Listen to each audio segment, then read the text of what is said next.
Merci. En effet, merci Olivier. La session est enregistrée, donc si personne ne s'y oppose, on préfère enregistrer ces présentations pour pouvoir les réutiliser par la suite. Ok, je pense que si ça ne gêne personne. On vous présentera ensuite donc ce que c'est les domaines d'activité stratégique, on appelle aussi ça les DAS. On passera sur la chaîne de valeur du cloud. Et ensuite, vous aurez aussi une synthèse d'une étude du marché du cloud régional qui a été faite par le cabinet IDAT. Et enfin, des témoignages d'acteurs régionaux. Donc, nous aurons 3 témoignages aujourd'hui. Merci aussi à eux d'être présents. Et enfin, un temps participatif où on vous posera aussi des questions sur l'outil Klaxoon pour avoir des retours un petit peu sur différents sujets autour du cloud aujourd'hui.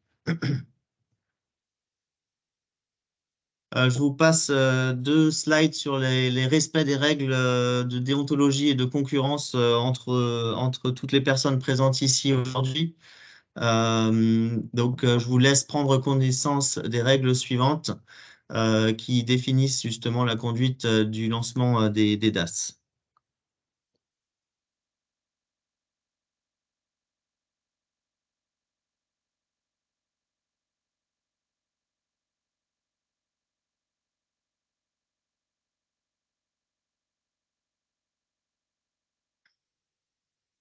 Voilà. Et enfin, quelques règles durant notre présentation. Donc, merci de couper votre micro pendant la présentation. J'espère que le nôtre fonctionne bien maintenant. On va respecter le passage de paroles entre les animateurs de la réunion. Vous pouvez bien sûr utiliser le chat pour poser des questions, en sachant qu'aussi on essaiera de garder quelques minutes à la fin de la présentation, soit pour y répondre, soit pour poser des questions oralement. Et éviter bien sûr de prendre des doubles appels pendant la réunion pour avoir toutes les informations qu'on va vous partager aujourd'hui. Et donc, je laisse la parole à Isabelle Kuhn. Oui, bonjour à toutes et à tous. Je vais pas prendre, je regardais juste les images des personnes et je vois qu'il y a des femmes. Donc, c'est pour Oui, il y ça. en a. Voilà. D'ailleurs, c'est bête. Voilà, bienvenue. C'est bête. Je vais pas prendre beaucoup de temps. En premier lieu, premier temps, je voulais excuser Thierry Menlet, donc le président du JET numérique, qui ne peut pas être avec nous aujourd'hui. Il me revient de démarrer la séquence. Je ne vais pas déflorer tout ce qui va être couvert par la suite parce qu'on va vraiment rentrer dans le détail. Je pense que pour un certain nombre d'entre vous, vous connaissez déjà les grands tests transformation et leurs objectifs. D'autres vont le découvrir.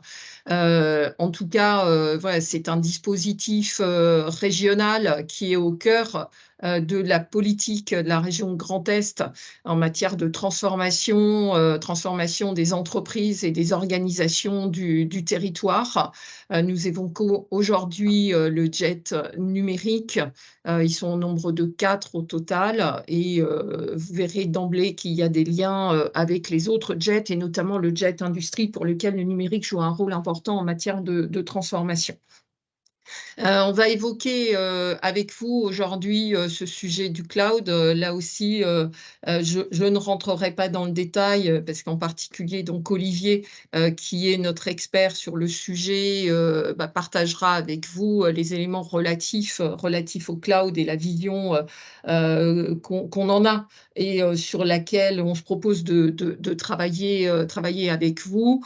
En tout état de cause, on est sur le lancement du 3e domaine d'activité stratégique au niveau du JET numérique, après l'intelligence artificielle et la cybersécurité.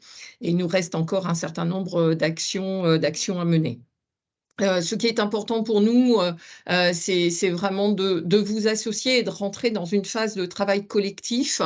Les JET sont là pour contribuer à la transformation des entreprises, donc potentiellement tous ceux qui peuvent être vos clients en fin de compte. Mais les JET sont aussi là pour vous servir et vous appuyer dans votre propre développement. en tant qu'offreur de solutions. Et donc, c'est vraiment dans ce cadre-là que l'on souhaite construire cette dynamique conjointement avec vous. On vous interpellera d'ailleurs sur ce sujet pour voir quelles sont vos attentes. N'hésitez pas à profiter de ce moment pour partager vos idées, vos suggestions. Voilà, c'est vraiment une dynamique sur mesure que nous souhaitons construire avec vous et pour vous. Et je pense que ça, c'est vraiment important que vous l'intégriez.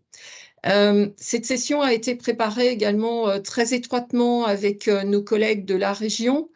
Donc, je salue Franck Olivier qui est là, qui aura l'occasion de se présenter. Je ne sais pas si Romaric David, en charge des opérations au sein de la direction du numérique de la région Grand Est, nous a déjà rejoint. En tout cas, il va nous rejoindre parce qu'on a aussi préparé cette séquence avec lui, ce sujet étant également très vraiment d'actualité au sein de la région, qui porte une opportunité de projet structurant autour d'un cloud souverain. Donc, on a vraiment travaillé ce sujet ensemble en amont. Donc voilà, sont les quelques mots que je voulais partager avec vous avant de laisser la main donc à mes collègues et à toute l'équipe qui a préparé la séquence et que je remercie pour leur travail préparatoire. Et donc je vous propose, je vous souhaite un bon échange, de bonnes réflexions et construisons donc la suite ensemble pour répondre aux attendus de ce sujet au sein des entreprises, mais également pour vous en premier lieu. Voilà. Et je cède la parole Allô? à Franck. Oui, Oui, il y avait une question, je crois. il y avait une question? J'ai entendu un allô. Non? Bon, bah, je vais démarrer alors. Voilà. Rebonjour à tous. Oui, il y avait une question? Sinon, mettez-la dans le chat. N'hésitez pas Ouais. à utiliser le chat. On répondra au fil de l'eau ou on fera les réponses en fin de session. Ouais. Ouais. Donc bonjour à tous. Donc Franck Olivier, je suis chargé de mission numérique au Conseil régional, en charge de la transformation numérique des entreprises. Je vois que que Romaric nous a rejoint, mon collègue. Donc voilà, vous pourrez aussi lui poser des questions. En charge donc effectivement de la transformation numérique des entreprises et la structuration de la filière numérique au sens large. Et donc je travaille effectivement beaucoup et au quotidien avec toute l'équipe de Grand Innov sur les questions du numérique. Alors, d'où viennent les jets? Je vais faire des tops pour... Voilà. Ça vient du BAGE, le Business Act Grand Est, qui était la volonté de la région et des services de l'État en région, notamment la préfecture, une réaction à la première vague de Covid qui nous est arrivée et la crise qui s'en est suivie et le premier confinement. On était vraiment à l'époque sur un plan de relance et de sauvegarde. Il s'avère que, et je pense que vous l'avez peut-être constaté, que finalement, en 2021, donc ça c'était en juillet 2020, décembre 2021, on s'est rendu compte que finalement la crise n'était pas celle qu'on connaissait et que, il était nécessaire d'avoir une mise à jour de ce BAGE pour finalement être peut-être plus sur un plan de relance, mais surtout de transformation de la région qui nous a amené donc à ce qu'on appelle le BAGE 2 qui a été donc adopté en décembre 2021, qui a posé et confirmé 4 moteurs du changement pour la région que vous voyez, c'est-à-dire toute la transition environnementale, la transition industrie du futur, industrie 5.0, le numérique qui nous concerne aujourd'hui, et puis la question de la santé, puisque justement on sortait d'une crise liée à la santé assez forte. Et ce BAGE a aussi posé les bases en termes de politique publique de développement économique de deux axes assez complémentaires, portés l'un par la région et l'autre par Gantinov. Je vais parler rapidement de la partie région, puisque c'est pas ce qu'on aborde aujourd'hui directement. C'est la mise en place de parcours de transformation qui est pour nous une manière d'accompagner les entreprises de manière un peu différente, c'est-à-dire d'arrêter un effet silo où on vient nous voir, on correspond à un dossier, on finance et puis après on ne sait pas ce qui se passe, à une logique vraiment de parcours et de suivi, d'une part suivi sur la durée par des référents de proximité, tout ça est en train de se mettre en place, et puis d'autre part par la connexion et le suivi d'un certain nombre de dossiers d'accompagnement dans les moteurs du changement qui nous concernent, donc avec des diagnostics 360 qui permettent de faire un état des lieux et surtout de pouvoir aider l'entreprise à prioriser ses besoins, d'éviter d'avoir une priorité 1 en matière d'environnement, une priorité 1 en matière d'industrie du futur, de numérique, de santé, etc., etc. Donc voilà, ça c'est un travail qui est en train de se mettre en place, que la région pilote en direct, avec derrière, in fine, des outils d'aide, donc des outils d'aide pour faire des audits, des outils d'aide pour être accompagné et in fine des outils d'aide souvent pour de la mise en œuvre. L'optique était aussi que ces demandes qu'on va faire émerger, les offreurs de solutions de la région puissent y répondre de manière prioritaire. Et donc, tout l'intérêt des grands tests transformation, justement, c'est de permettre de peut-être un peu mieux structurer au niveau de la région la filière numérique et ses différentes composantes, donc en forme en communauté. Et donc, on a créé donc, les grands tests transformation. Donc, vous avez 4 jets qui reprennent les quatre moteurs du changement, dont le jet numérique, qui est animé par Gantinov, qui anime également les jets environnement et industrie 5.0. Je pense que Isabelle a évoqué et bien synthétisé ce qui est attendu des jets, c'est-à-dire pour la région, c'est vraiment à la fois que vous puissiez qu'on puisse valoriser nos offreurs auprès des demandes qu'on a, ce qui suppose déjà de les identifier, et puis de les faire monter en compétences, de les amener à faciliter leur innovation, de pouvoir les accompagner éventuellement sur de l'internationalisation. Donc voilà, il y a un certain nombre de champs que le JET va porter et qui seront évoqués par la suite. Mais c'était un peu le principe qui a été retenu. Guillaume, si tu peux passer. Alors, les parcours de transformation, pour faire rapidement, c'est des parcours assez classiques, hein. C'est une étape de sensibilisation. Le diagnostic dont je parlais, qui est un diagnostic, l'idée, c'est on a 7 axes sur ce diagnostic, les 4 qui correspondent donc aux 4 leviers du changement, enfin aux 3, parce que la santé est un peu particulier, et Allô, puis oui, 4 axes, on va dire. bonjour, c'est Thierry Bozzoli. Oui. Là, oui. Bonjour, Monsieur Oui, Bozzoli, bonjour. Et vous, ça va? Ouais.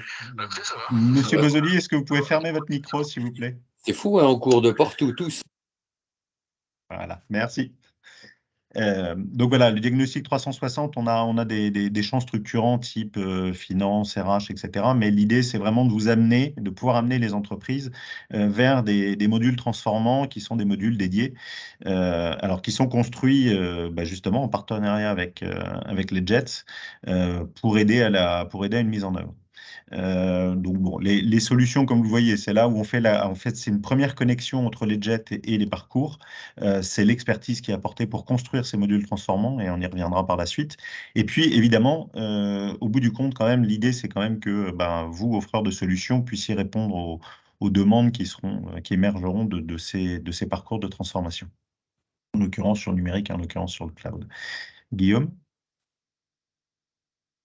Alors, un module transformant, parce que ça fait partie un peu des choses où clairement on a besoin des DAS, des domaines d'activité stratégique pour aider la région. C'est la construction et sur le cloud, là pour le coup, on a besoin de vous. Comment est-ce qu'on définit un module? Globalement, on y met trois phases. Une phase préparatoire qui est potentiellement une sensibilisation un peu plus forte et un peu plus poussée de l'entreprise si on juge qu'elle n'a pas la maturité pour aller un peu plus loin sur le sujet. La définition d'un diagnostic technique avancé, en gros, qui vise à définir un peu le ou les projets clés de l'entreprise en matière de cloud sur lesquels elle peut s'avancer. Donc le livrable, ce qu'on voit, hein, c'est l'avant-projet sommaire. On est sur un niveau de pré-chiffrage. Voilà, on commence le pré-chiffrage, mais on n'est pas encore totalement abouti. Et puis une troisième étape qui est bon, clairement de l'assistance à maîtrise d'ouvrage, où là, on vise un avant-projet détaillé et qui va permettre derrière à l'entreprise de pouvoir se positionner et d'aller chercher des solutions sur le marché. Évidemment, suivant le niveau de maturité de l'entreprise, elle peut passer les différentes étapes. Je vous présenterai après par la suite comment existent pour l'instant les modules qui sont opérationnels, comment ça s'est passé. Voilà, ça c'est le schéma global sur lequel en gros tous les modules transformants ont vocation à se construire. Il s'avère qu'on a des modules qui sont un peu différents parce qu'on a un existant dont on tient compte et l'idée pour la région, c'est pas de faire de tout raser, de tout reconstruire, mais d'intégrer les dispositifs existants dans cette nouvelle manière de travailler pour nous. Et donc, si on peut passer. Voilà, pour l'instant, donc ça a été évoqué, on a deux modules en matière de modules numériques, on a deux modules qui existent. Le module cybersécurité qui a été construit courant 2022 et qui est opérationnel depuis novembre. Ça vous donnera peut-être l'idée, c'est de vous montrer un peu des exemples de ce qui peut être fait ou attendu. Donc pour l'instant, la cible, c'était toutes les PME, toutes les ETI matriculées en Grand Est. Alors l'idée, évidemment, c'est qu'il y a un minimum de systèmes d'information structurés, donc on peut se permettre d'avoir un prérequis minimal en termes de modules. Il s'avère que on vient de passer la stratégie régionale de cybersécurité, elle vient d'être votée par l'ensemble de la région. Et l'idée était d'élargir à l'ensemble des entreprises ou des établissements en Grand Est, et voire même tous les acteurs publics et les associations. Donc la cybersécurité, on sera sur un schéma un peu différent parce qu'on va sortir du champ économique. Mais voilà, l'objectif, clairement, on est sur quelque chose qui est élever le niveau de cybersécurité de l'organisation, d'identifier les failles et puis d'élaborer un plan d'action. Et effectivement, on arrive à adapter on adapte l'outil au niveau de cybermaturité de l'entreprise qu'on évalue en amont. Guillaume? Alors, pour vous donner un ordre d'idée, hein, c'est un dispositif qui, en gros, fonctionne avec un certain nombre de prestataires. Alors, les outils ont été construits pour la région, par Gantinov, et donc on a référencé un certain nombre de prestataires via un appel à manifestation d'intérêt qui a eu lieu l'été dernier. Donc, on a référencé 25 prestataires qui sont chargés de la mise en œuvre, qui sont chargés de la prospection aussi. Et ça correspond, en gros, on a construit un outil qui correspond à 10 jours hommes. Donc, on a plafonné la prestation à 10 000 euros, c'est-à-dire qu'on n'accepte pas de devis au-dessus de 10 000 euros et la région prend en charge 50% du coût de cette rembourse l'entreprise à hauteur de 50%. Il s'avère que là, on fait une collecte de données, ça c'est systématique. La région souhaite maintenant avoir un peu plus de visibilité sur les données des entreprises. Alors, elles sont anonymisées ici parce que la cybersécurité est un peu particulier. Il y a des modules où ça n'est pas anonymisé, mais ça reste à usage exclusif de la région pour adapter ces dispositifs et puis pour voir un petit peu quelle est l'évolution du numérique dans la région, parce que très clairement, on manque de données. Bon, les points forts sont un peu particuliers et souvent très adaptés à la cybersécurité, donc je vous laisse les lire, mais ils sont pas forcément reproductibles. Donc il y a une bonne dynamique, très clairement. Et effectivement, c'est un modèle qui, pour l'instant, on trouve est intéressant. Le fait effectivement de passer par des prestataires, de leur permettre d'avoir leur prospection propre. Donc ça peut être un modèle, voilà, ça peut être un modèle qui peut être reproduit si les choses s'y prêtent. Point suivant.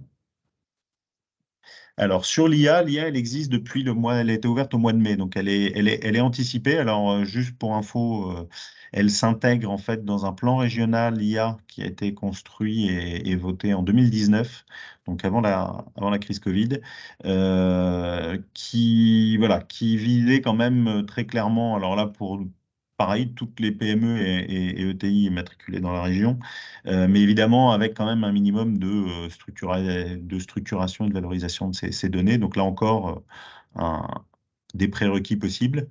Et puis les objectifs, on retrouve un petit peu le même type de choses, hein, c'est-à-dire évaluer le niveau de maturité de l'entreprise, acculturer l'entreprise et puis élaborer une feuille de route. Et donc le schéma, Guillaume, le schéma finalement est le même, c'est-à-dire que, parce qu'on a un peu dupliqué, on a un certain nombre de prestataires qui ont été référencés au préalable, on est toujours sur du Gigorum, toujours un plafonnement de la prestation et un taux d'aide qui reste le même, et puis effectivement une collecte de livrets, une collecte de données via en fait, les livrables qui sont fournis à l'entreprise. Et là, effectivement, les points forts qu'on a vus, donc là, pareil, je pense que en termes d'inspiration, ça peut être intéressant, c'est de travailler sur des cas d'usage concrets. L'IA, on est quand même encore sur un domaine sur lequel beaucoup d'entreprises ne sont pas forcément à l'aise, ne maîtrisent pas forcément le sujet. Donc, vraiment, on travaille sur des cas d'usage pour que l'entreprise puisse identifier les projets par rapport à ses préoccupations. Et puis, le choix de travailler sur des solutions d'IA qui sont éprouvées pour passer vraiment sur une mise en œuvre rapide. Donc là, pour le coup, on n'est pas du tout sur des process d'innovation et de R&D. Pour répondre à la question de Moussa, non, pas pour l'instant, puisque les AMI ont été fermés au mois d'avril pour celui de l'IA et au mois de septembre pour celui au mois d'août pour celui de la cyber. On verra si on aura vocation à le rouvrir, mais pour l'instant, on n'en voit pas l'opportunité. Et puis pareil, hein, la prospection directe qui nous paraît intéressante. Clairement, pour être tout à fait transparent, le Diag IA a décollé beaucoup moins fort que le Diag Cyber. Les préoccupations en matière de cyber, je pense que tout le monde est au courant, c'est un peu le point clé en ce moment, ce qui veut dire que il y a des travaux à faire, il y a une communication à reprendre. Donc voilà, il faut se dire que c'est pas parce que un diagnostic existe et qu'il est financé par la région que les entreprises les entreprises utilisatrices se jettent forcément dessus. Et puis peut-être un dernier point sur un autre, un autre DAS alors qui a été lancé. C'est un DAS alors qui est un peu particulier puisqu'en fait il est mis en œuvre par le numérique, mais sur une problématique qui avait été identifiée au niveau du jet industrie, qui est tout ce qui est technologie immersive, donc réalité augmentée, réalité virtuelle en matière industrielle.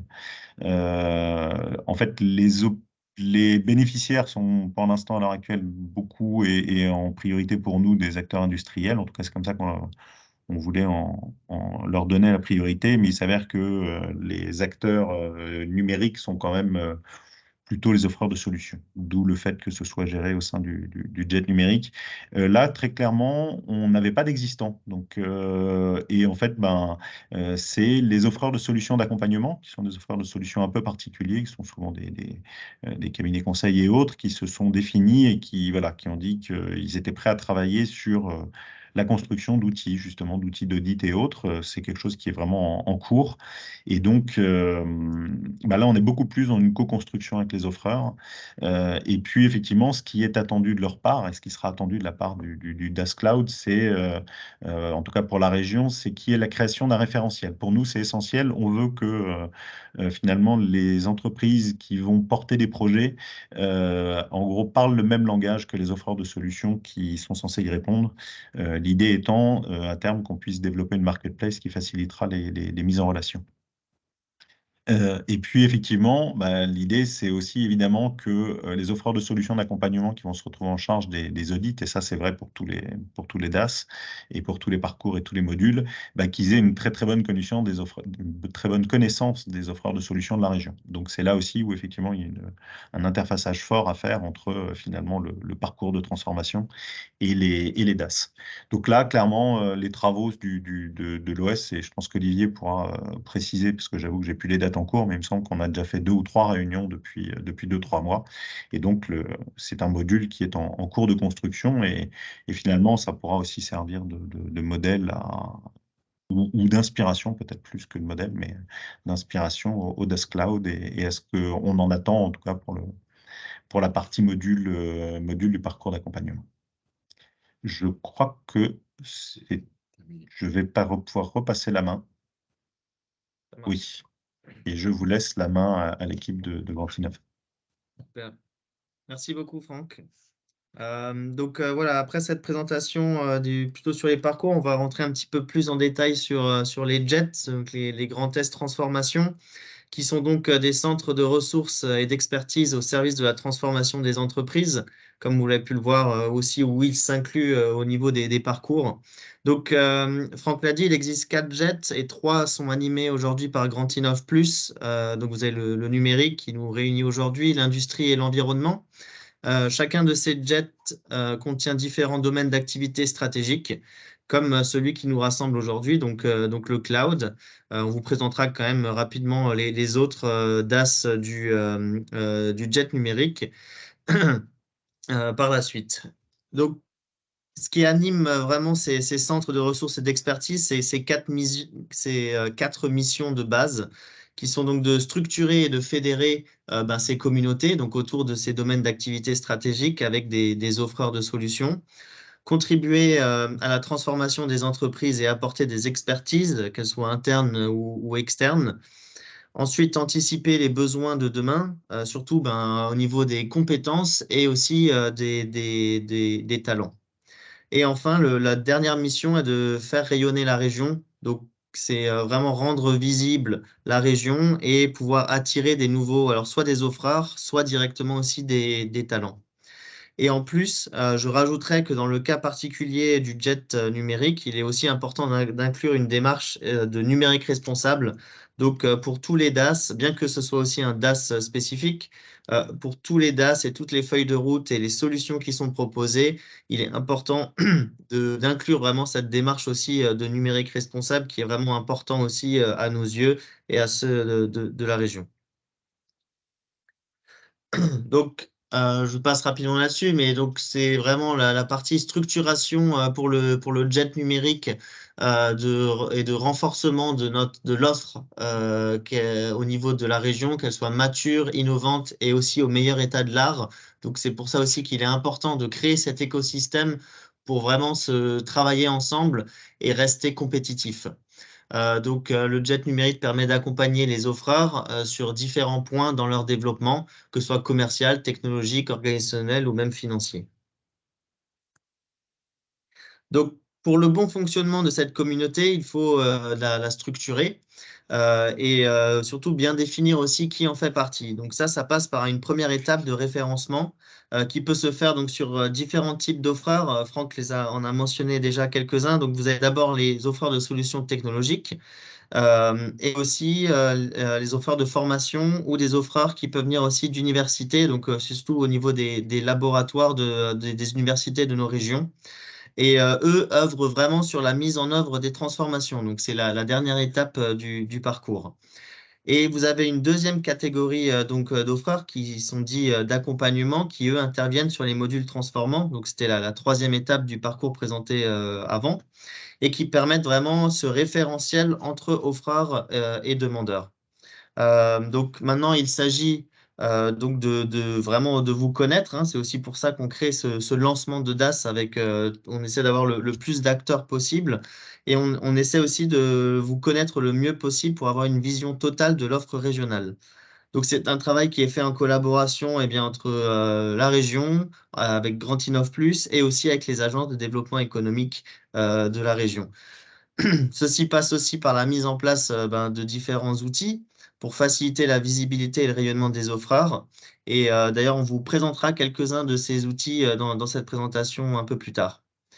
Le jet numérique va aussi animer les communautés en la faisant travailler sur une feuille de route qui est co-construite avec l'aide d'outils collaboratifs qui sont mis en place à travers divers événements.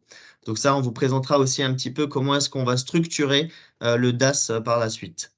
Et nous souhaitons aussi faciliter la connexion entre les parties de l'écosystème et plus particulièrement avec le parcours de transformation. Donc cela dans le but de mettre en place une dynamique qu'elle soit collective et collaborative pour pouvoir travailler au niveau régional et instaurer de la cohérence, surtout sur des sujets émergents. On vous montrera, on commence aussi à travailler par exemple aussi sur des sujets du quantique.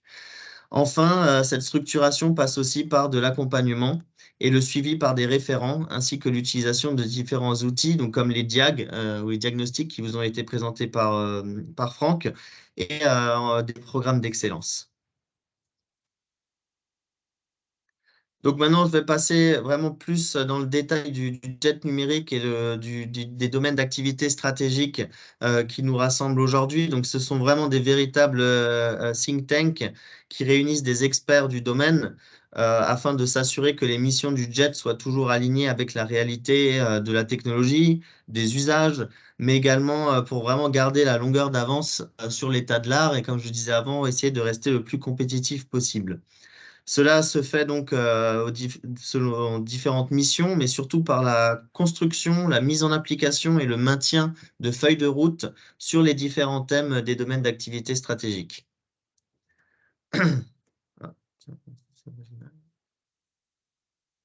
Voilà. Donc, les DAS, ce sont des communautés constituées d'offreurs, de chercheurs, de leaders d'opinion qui se réunissent régulièrement pour faire état de leur réflexion sur différents domaines, sur leur réseau, sur pousser des sujets aussi stratégiques, les mettre en avant, des sujets aussi de prospection et envisager de nouvelles actions pour rendre le territoire plus attractif et compétitif sur des sujets émergents. Donc, je vous montre un petit peu comment est-ce que cette communauté se structure. Donc, elle doit se réunir au moins une fois par an, tous ensemble. Et en parallèle, il est aussi créé un groupe de travail qu'on appelle le groupe de travail cœur, qui contribuera plus intensément sur différents sujets pour vraiment faire vivre le DAS au sein du DAS. Donc, ce groupe est constitué d'une vingtaine d'offreurs, un tiers d'offreurs de solutions pardon, 2 tiers d'offreurs de solutions et un tiers d'offreurs au niveau académique. Et il est animé par un référent du côté Grand Innov ainsi qu'un animateur du côté offreur. C'est vraiment ce qui est important, c'est vraiment ce travail collaboratif. Et la tâche de cet animateur est vraiment d'aider au bon fonctionnement du DAS et il prend part à la préparation des différentes réunions aussi. D'ailleurs, un des buts de la réunion d'aujourd'hui est de vous demander, par exemple, si vous souhaiteriez faire partie de ce groupe de travail cœur. Et ensuite, nous aurons l'occasion de revenir vers vous pour voilà, faire des choix et aussi proposer un animateur ou une animatrice de ce DAS. Je vous donne aussi quelques règles au niveau du GT Cœur. C'est vraiment pour que vous pour que vous sachiez un petit peu ce que cela implique, parce qu'on attend quand même des choses aussi des membres de ce groupe de travail cœur. Donc, il doit reporter des conclusions de travaux au reste de la communauté. Et il est vraiment important de mentionner que les membres qui sont présents au nom de leur société et doivent d'abord être référencés sur le DAS. Donc, on vous présentera par la suite dans la réunion ce que veut dire être référencé sur le DAS. Et il y a aussi la signature d'une charte qui doit être faite pour participer et être inclus dans ce GT Cœur. Petite note, dernière note, un DAS est unique et n'existe que dans un seul jet. Donc ça permet aussi de nous, au niveau du numérique, de vraiment nous focaliser sur la partie technologique de ces domaines d'activité stratégique. Et ensuite, on peut voir pour les cas d'usage avec des liens qui peuvent être faits entre les différents jets, que ce soit industrie, environnement ou santé. Voilà, je vous parlais donc des différents DAS du jet numérique, donc ils sont au nombre de 7.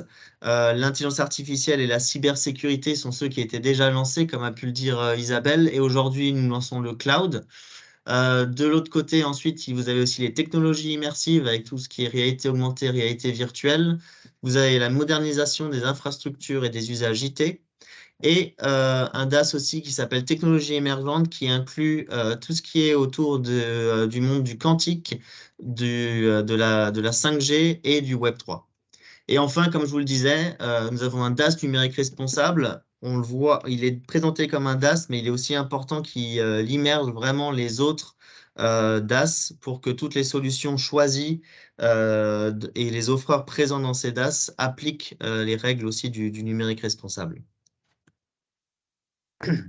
Et c'est à mon tour de laisser la place sur le DAS Cloud à Olivier Oran qui est juste à côté de moi. Oui, bonjour à tous. Alors, ça va en faire sourire certains.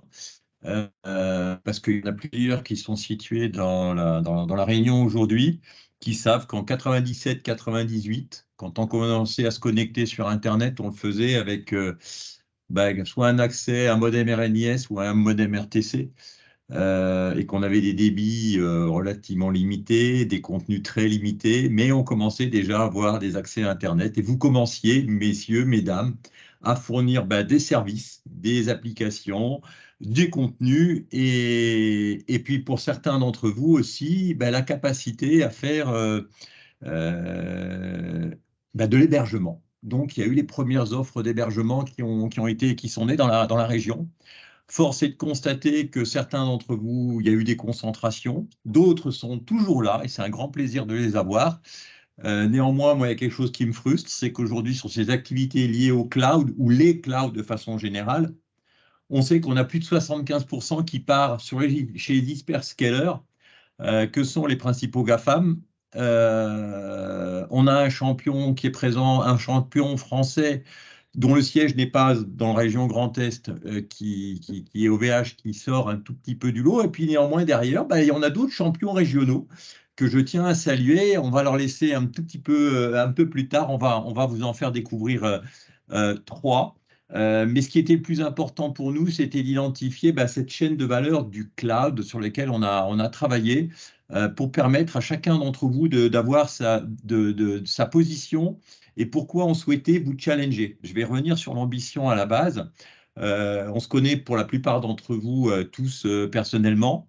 Souvent, on vous challenge.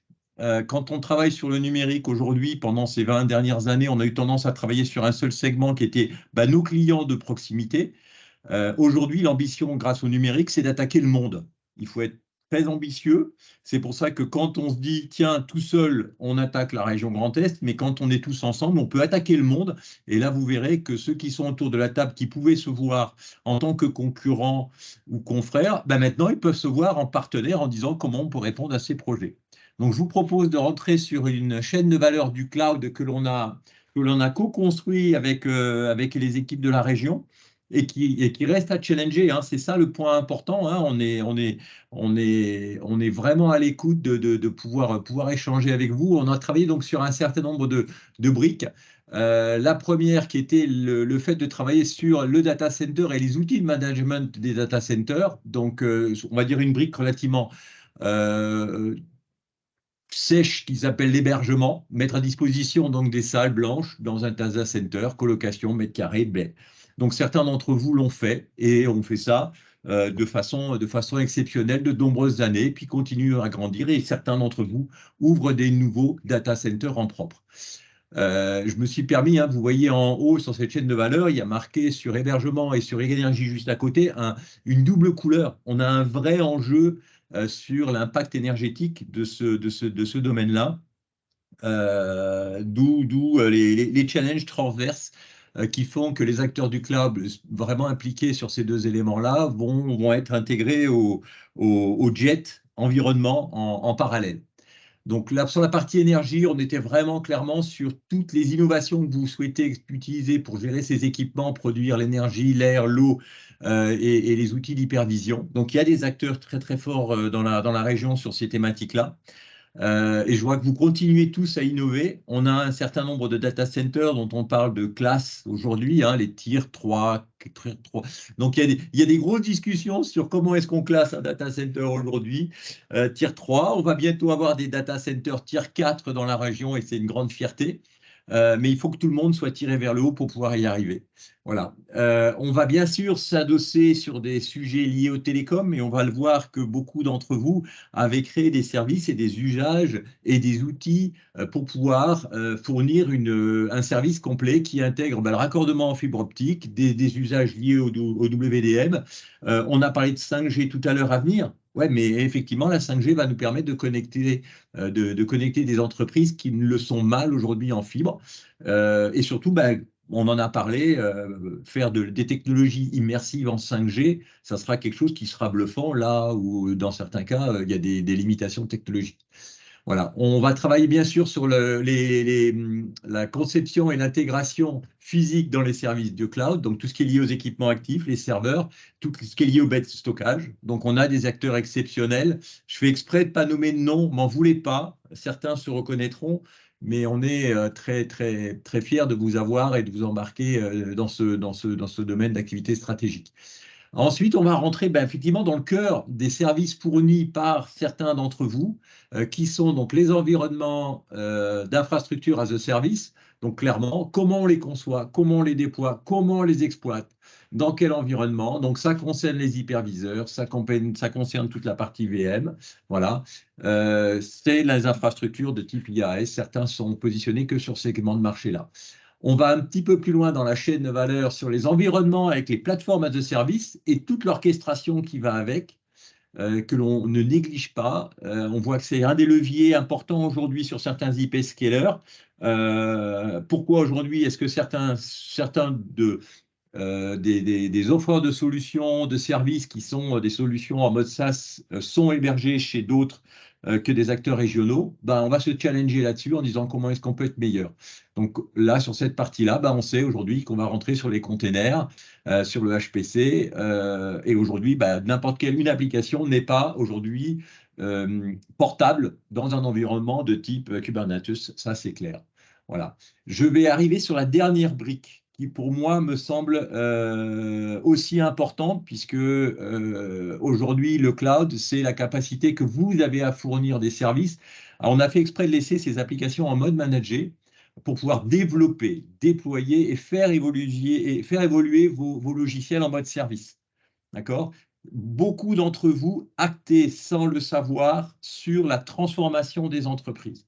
Donc, on va avoir un vrai enjeu à identifier des champions dans la région Grand Est qui, avec des offres de software as a service, vont acter de façon plus spécifique pour certains, peut-être sur les RH. Pour certains, ça va être beaucoup plus sur des solutions de type gestion, comptabilité. Pour d'autres, ça va être des notions liées à la relation client. Donc voilà, donc ce qui est intéressant, la plupart d'entre vous, vous avez des axes de soutien à la transformation des organisations grâce au numérique.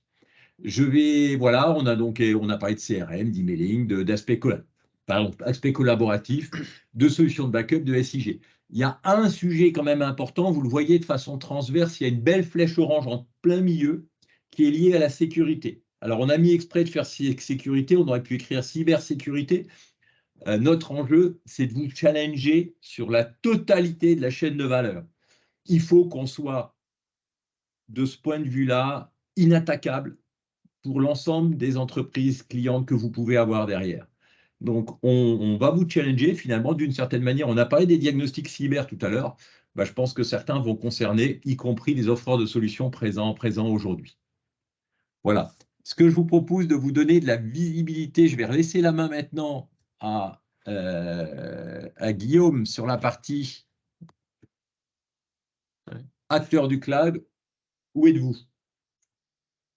Oui, donc vous comprenez bien, donc le but aussi pour nous, c'est, comme on l'a dit, c'est vraiment de rassembler le plus grand nombre d'offreurs au sein de cette communauté et de surtout ensuite pouvoir vous identifier. Et pour l'identification, disons, elle peut être déjà géographique, elle peut être aussi par rapport à la chaîne de valeur, où ce sera important ensuite à vous de vous positionner sur cette chaîne de valeur avec nous, où on vous challengera un petit peu aussi sur ces différents points. Mais on commence déjà avec le premier outil qui est l'identification sur une cartographie, disons, géographique, pour vraiment aussi pour nous, pour visualiser l'offre régionale. Donc, il y a on peut bien sûr le voir à plusieurs échelles. Là, je vous ai présenté les ex-régions et aussi juste un positionnement de 61 offreurs identifiés. Donc, qu'est-ce que c'est être identifié? Ça veut dire que vous avez répondu à l'AMI de référencement, donc l'appel à manifestation d'intérêt qui est sur le site de Grand Est Transformation et on vous donnera le lien tout de suite dans la slide suivante. Le fait de vous référencer vraiment nous permet de vous identifier, le fait de répondre à l'AMI nous permet de vous identifier déjà sur cette cartographie et vous rentre ensuite dans le processus de référencement qui est encore en train d'être vraiment mis en place et de façon plus robuste. Mais sachez que ça arrive, ça commence par l'AMI et ça finit par le passage sur un jury qui choisit justement de votre référencement en tant qu'offreur de solutions de la région Grand Est. Donc, aujourd'hui, nous avons ce genre d'outils en interne chez Grandinov, mais ils seront ensuite déployés de façon publique aussi sur un site internet dédié qui est en train d'être mis en place et qui sera ensuite partagé dans les mois qui suivent. Ici, donc, vous avez les 61 offreurs identifiés qui ont déjà répondu à l'AMI et qui se sont identifiés donc, sur le DaaS Cloud. Donc, vous pouvez les voir représentés ici. Donc, le but pour nous, c'est de rassembler le plus grand nombre. Donc, les personnes qui n'ont pas encore répondu à l'AMI et qui sont présentes aujourd'hui, alors déjà, merci d'être présents, mais n'hésitez pas à répondre à cette AMI. Donc, d'ailleurs, je vais vous mettre tout de suite le QR code présent ici. Donc, c'est sur le site de Grand Est Transformation. Il y a un, et vous pouvez aussi y accéder très facilement.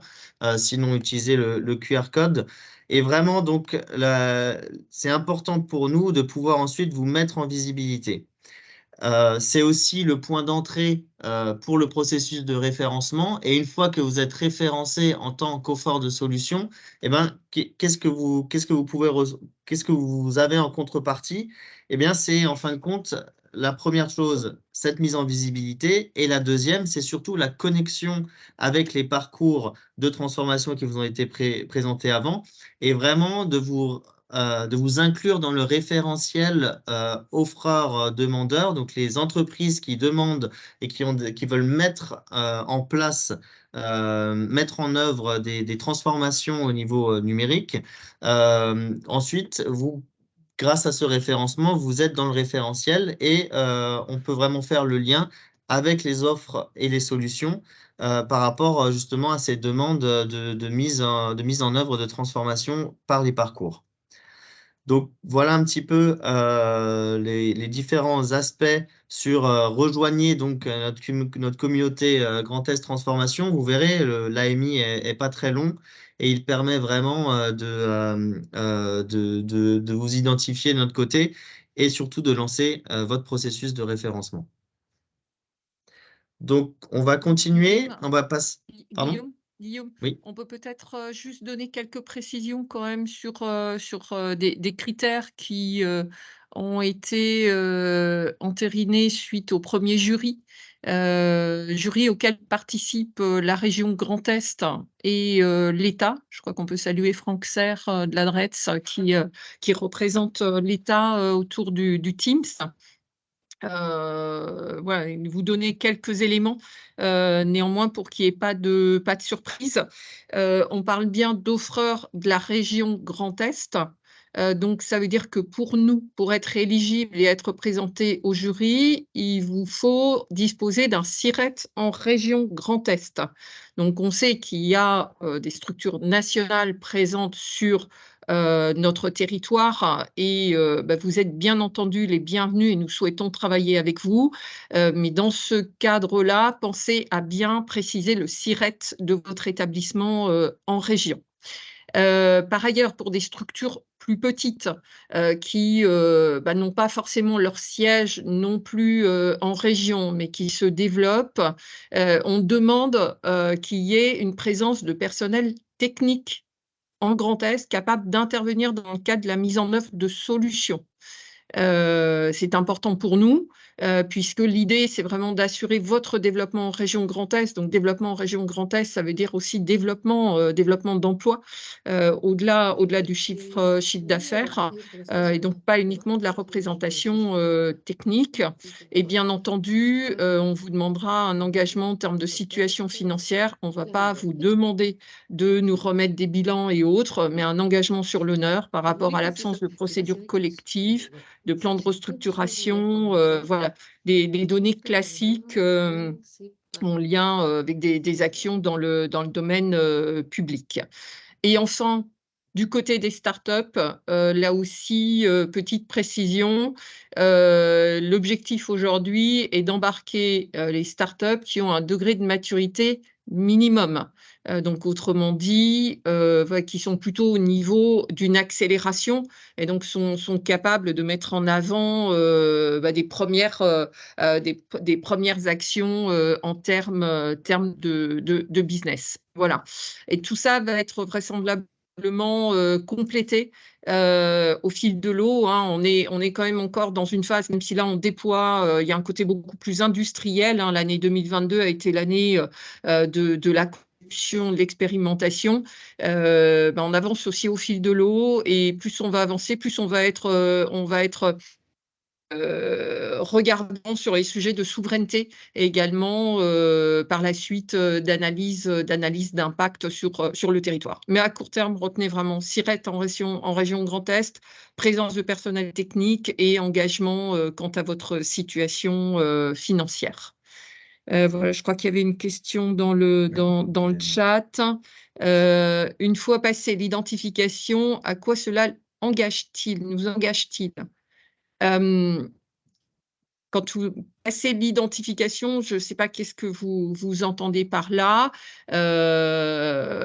Passer l'identification, au niveau de l'identification, ça ne vous engage à rien, mais ça vous permettra de faire partie de ces communautés. Donc, c'est ce qu'il faut retenir. C'est que là, nous sommes tous ensemble, vous n'êtes pas forcément identifiés. Voilà, on est en train de lancer le domaine d'activité stratégique. Et pour rentrer dans la communauté par la suite, il faut vous identifier. Donc, vraiment, pour ceux qui n'ont pas répondu à l'AMI, faites-le.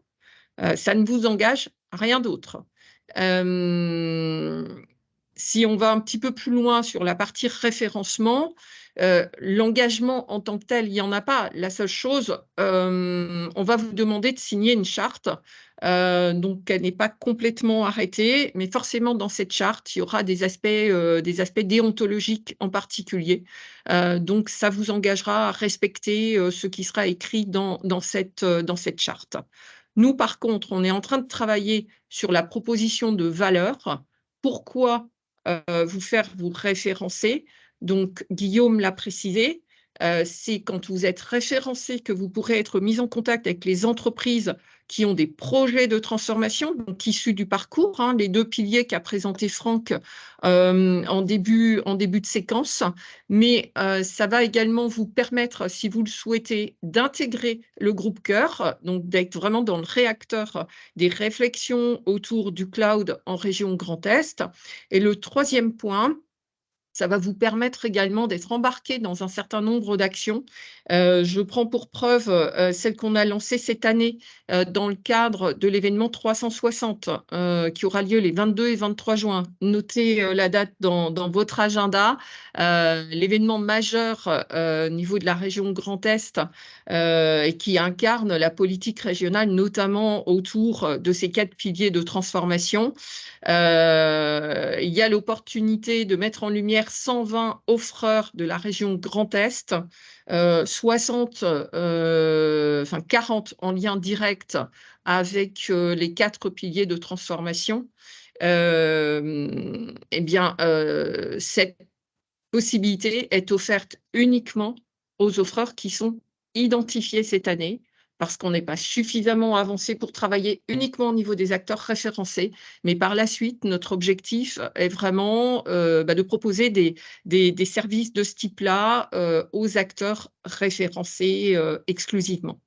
Donc voilà, il y a d'autres choses qui arrivent dans les mois à venir et qui seront annoncées au 360 en particulier. J'espère avoir répondu à la question et je laisse Franck. Franck, tu veux intervenir? Oui, effectivement, il y a peut-être juste un dernier point, en gros, une des choses que la région attend aussi des JETS, c'est vraiment effectivement de pouvoir, ce qu'on disait, bien identifier tous les acteurs de la région, puisque l'idée, c'est aussi d'identifier là où on a les trous dans la raquette. Clairement, il y a un moment où effectivement on va commencer à regarder est-ce qu'on a toute la chaîne de valeur qui est présente, est-ce qu'elle est présente sur tout le territoire régional, est-ce qu'elle intervient partout sur tout le territoire régional. Ce qui fait qu'effectivement, si on a des gens qui ne sont pas forcément bien identifiés, bien référencés, le risque, c'est que finalement, pour nous, on estime qu'il y a un trou dans la raquette. Et Isabelle ne l'a pas encore précisé, mais c'est vrai que une des optiques de la région, c'est aussi de mobiliser Grand Innov dans son volet d'agence d'attractivité pour éventuellement aller rechercher des compétences ailleurs, parce que si jamais on a une demande et auquel ça répond pas, bah, l'idée, c'est plutôt de faire venir des acteurs mais de les installer sur la région. Donc, très clairement, effectivement, c'est aussi cette optique-là d'identification, c'est vraiment de savoir qu'est-ce qu'on a sur la région et qu'est-ce qu'on n'a pas. Donc, c'est pour ça qu'effectivement, pour nous, l'identification, on ne peut que l'encourager et que, effectivement, comme le disait Isabelle, on pousse beaucoup finalement, effectivement, à pas avoir un engagement forcément très, très fort de votre part initialement sur l'identification, mais au moins qu'on sache qui est là. Voilà, c'était juste. Et puis après, je vous laisse répondre aux autres questions. Et pour rebondir, Franck, à ce que tu as dit, l'importance que l'on a, c'est de couvrir l'ensemble des technologies et des thématiques, mais aussi l'ensemble du marché.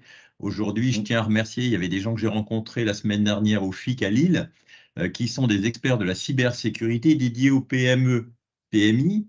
Là où aujourd'hui, bah, clairement, il n'y avait pas d'acteurs spécifiquement, j'en connaissais beaucoup qui étaient sur le haut du panier. Il faut qu'on s'occupe de la totalité du marché de la région Grand Est. Voilà. Donc, on a besoin de vous connaître dans vos capacités, vos connaissances, vos expertises, vos compétences et aussi les segments de marché sur lesquels vous souhaitez opérer de façon la plus efficace, qui fait que si une entreprise lève la main, bah, elle soit reroutée avec les bons acteurs spécialisés dans ces domaines-là et les bons marchés. Oui, merci de la précision, Olivier, effectivement. Et Franck, sur le sujet de la complétude des chaînes de valeur, oui, on n'en a pas beaucoup parlé, c'est important. Vous avez vu qu'il y a un volet 4, une mission dédiée, bah, la mise en visibilité de nos acteurs régionaux et cette chasse, entre guillemets, aux offreurs. Voire aux talents et concernant les offreurs, l'objectif, c'est vraiment faire de la chasse ciblée. Et donc, on sait que si on a des trous dans la raquette, on peut faire de la croissance endogène, mais ça prend du temps, la croissance endogène. Or, je pense que vous êtes tous, on s'accorde tous pour dire que le temps, on n'en a pas forcément, que les choses évoluent très, très vite. Et donc, que dans certains cas, c'est tout aussi opportun, voire plus opportun, bah, de faire venir des offreurs en exogène. Et donc, c'est pour ça qu'il faut qu'on ait cette bonne vision de la chaîne de valeur. Pour répondre à Thierry Daunois, concernant les universités, non, pour l'heure, ne répondez pas à l'AMI. On lance une action en parallèle. Alors, elle est existante sur la partie IA et cybersécurité, puisqu'il y a eu des actions vraiment ciblées sur le sujet. Donc, on est en train de voir comment on le déploie sur le cloud. Donc, nous reviendrons vers vous.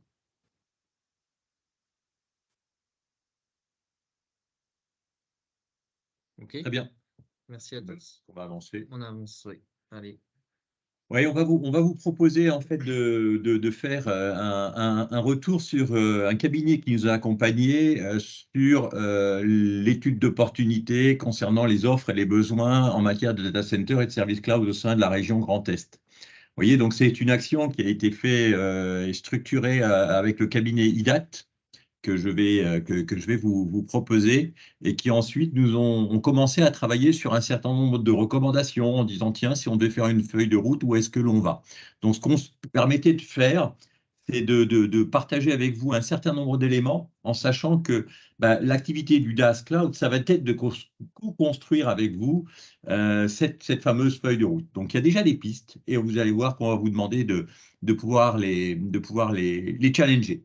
Donc, la première intéressée qui était la maturité numérique modérée. Et effectivement, même si la région Grand Est est la 3e région industrielle de France, on s'aperçoit qu'il y a relativement peu d'entreprises qui, dans la région, ont réellement fait le saut dans je réfléchis à quelle infrastructure je dois déployer et dans le cloud.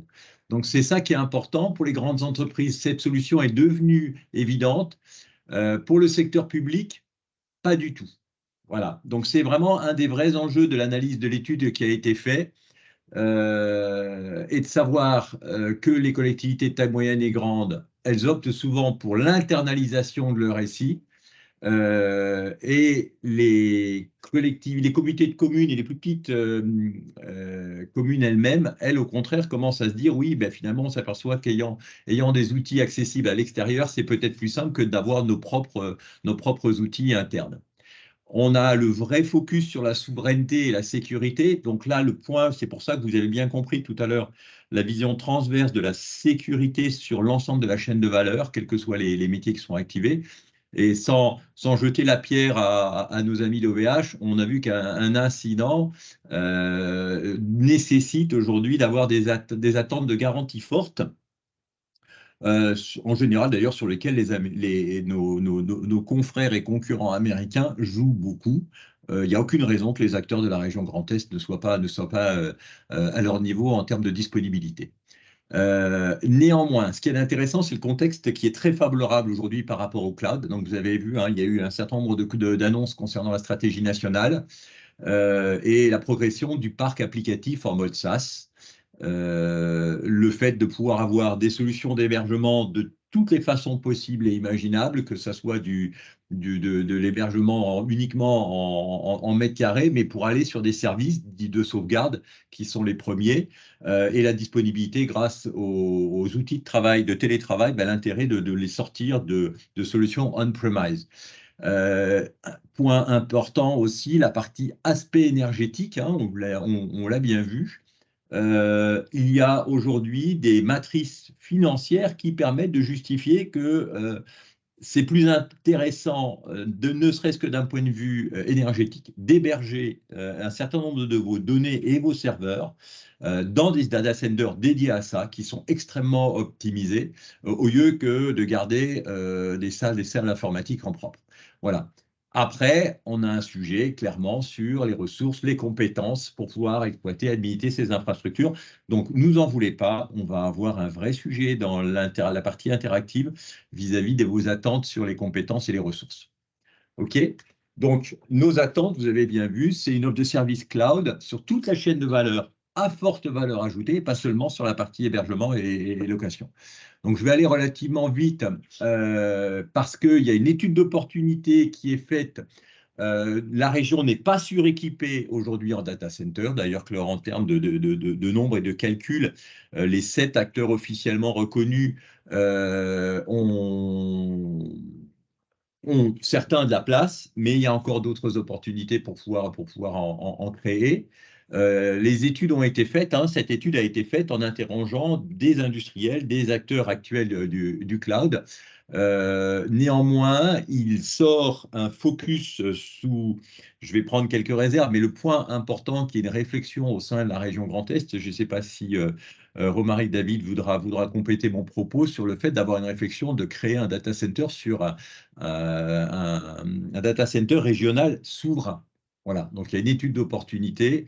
Je laisserai à Romaric s'il veut rebondir dessus à la main. Néanmoins, ce qui est intéressant, c'est de voir qu'aujourd'hui, il y a des initiatives qui sortent beaucoup autour de la santé, aussi bien les CHU, je vous laisse dire, les CHU et les universités. Hein. Voilà, donc il y a des gros axes de travail sur les acteurs académiques. Pour avancer, voilà, je vais rapidement faire la synthèse sur le secteur privé. Hein. Je vais très très vite, la synthèse sur l'hébergement, les intérêts sur l'hébergement sur le territoire.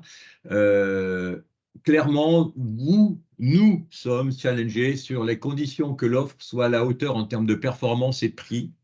C'est mes 2 collègues qui instruisent avec moi un certain nombre de demandes de faisabilité sur des bonus IA ou des primo IA dont on a parlé tout à l'heure, c'est assez amusant. Très souvent, ils oublient que le cœur de leur business, ils sont allés le mettre chez un AWS ou un Azure. Donc moi, ça me donne un petit peu des boutons. Pourquoi est-ce qu'on ne pourrait pas l'avoir sur nos propres data centers avec les acteurs régionaux? D'accord? Donc je vous laisse ça. Je vous laisse donc de la visibilité à lire sur les critères de choix, la sécurité et le reste, le prix pour les TPE, l'impact environnemental pour l'instant ne l'a pas été, mais l'énergétique va arriver très très rapidement. Concernant le service public, là c'est clairement le on-premise qui domine. Je pense que certains d'entre vous qui travaillent avec eux le savent. Et il faut un certain temps pour que les collectivités fassent leur transformation numérique. Et cette transformation numérique fait qu'ils font appel à des solutions en SaaS. Voilà. Les éditeurs, donc le SaaS, il est plus imposé par vous-même que par la collectivité. Et c'est voilà, ce qu'il y a de particulier quand même, hein, je pense, c'est un bon point à préciser. Aujourd'hui, quand vous fournissez des services en mode SaaS, c'est-à-dire que c'est un service que vous facturez à l'usage, ces services ne sont pas amortissables. Donc, dans certains cas, ça fait appel à des budgets de fonctionnement et peu à des budgets d'investissement. Donc, ça peut avoir effectivement, en fonction de la trésorerie des entreprises, voire des collectivités, un choix stratégique qui sera prêt. Voilà. Donc, l'intérêt pour le data center régional, il y en a un.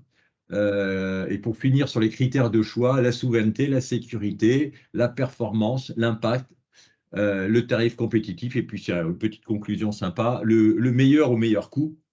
Voilà, donc vous voyez, on est sympa avec vous, mais c'est un gros challenge qu'on doit vous aider on doit vous aider à l'interne. Ok, donc on a travaillé sur une petite, la feuille de route, ils ont fait un certain nombre de recommandations. L'objectif de cette feuille de route, hein, vous pouvez la lire, c'est accompagner à la réflexion sur l'opportunité du data center régional souverain, diffuser des bonnes pratiques sur la transformation des organisations, ça c'est un des vrais enjeux, fédérer notre écosystème, nous sommes là que pour vous et que pour ça. Hein, cette communauté sur le cloud me semble vraiment importante pour être sûr que 100% des besoins issus des entreprises ou des collectivités de la région puissent être servis par vos services ou par les services des acteurs qui sont dans la région. Le point, c'est vous faire grandir. Alors, on le fait de façon bienveillante, hein, je vous rassure. Ceux qui me connaissent, de temps en temps, j'ai tendance à un peu les secouer avec le sourire. Néanmoins, on sait que plus on vous accompagne, on vous challenge, plus on se dit que le marché mondial vous attend et qu'il faut qu'on vous aide à aller encore plus loin. Donc, c'est d'où l'intérêt de vous faire grandir simultanément sur la totalité du data center et de la chaîne de valeur qu'on vous a dont on vous a parlé au préalable. Donc, ça, c'est la mission que l'on va construire avec vous, ceux qui seront membres actifs du GT Cœur. Des thématiques identifiées, on vous en donne 5. Je vous les présente très vite, puisque vous allez travailler dans quelques minutes autour de ces éléments-là. Le data center régional, l'animation donc de cet écosystème, la mise en œuvre d'un label régional. Donc ça, c'est aussi des choses qui vont commencer à être en réflexion. Le vrai focus, c'est accompagner la transition vers le cloud. C'est ce que vous avez indiqué. Aujourd'hui, beaucoup trop de choses sont en on-premise chez nos industriels, chez nos entreprises, alors qu'en fait, le marché est en train de faire cette transition. Et le développement de la chaîne de valeur, oui, pour pouvoir remplacer un AWS ou un MGCP ou un Azure, on a un peu de travail à vous aider pour l'obtenir. Je vous propose que l'on fasse un petit focus. Alors, on a été obligé de faire des choix, m'en voulez pas. C'est vrai que quand on est depuis 30 ans dans le monde IT sur la région, on est obligé à un moment d'en faire. On doit tous vous faire grandir, ça, vous pouvez être sûr qu'il y a une équité pour vous faire tous grandir. Le point important, c'est qu'on va vous parler d'un certain nombre d'acteurs régionaux que l'on a pris. Pour pouvoir travailler sur ces acteurs régionaux, on va vous demander de pouvoir vous connecter sur une application que vous connaissez qui s'appelle Klaxoon. Alors, je ne sais pas si certains d'entre vous, vous l'avez déjà utilisé ou pas. Je vais vous mettre le lien dans la conversation. On va vous demander de vous identifier. Voilà, donc je vais vous laisser quelques minutes. Si certains ont des soucis, ils peuvent l'écrire dans le chat. Hein. Normalement, beaucoup d'entre eux connaissent cet outil collaboratif qu'on utilise régulièrement au sein de Grand Innov. On vous demande effectivement, en particulier de pouvoir mettre votre email. Alors, on le fait. Néanmoins, vous verrez que par la suite, si certaines questions sont personnelles, les réponses ne seront pas partagées avec toute la collectivité. Mais si elles ne sont que pour rendre un effet consultatif global, n'ayez crainte, vous aurez ce partage. Voilà. Est-ce que c'est bon pour vous?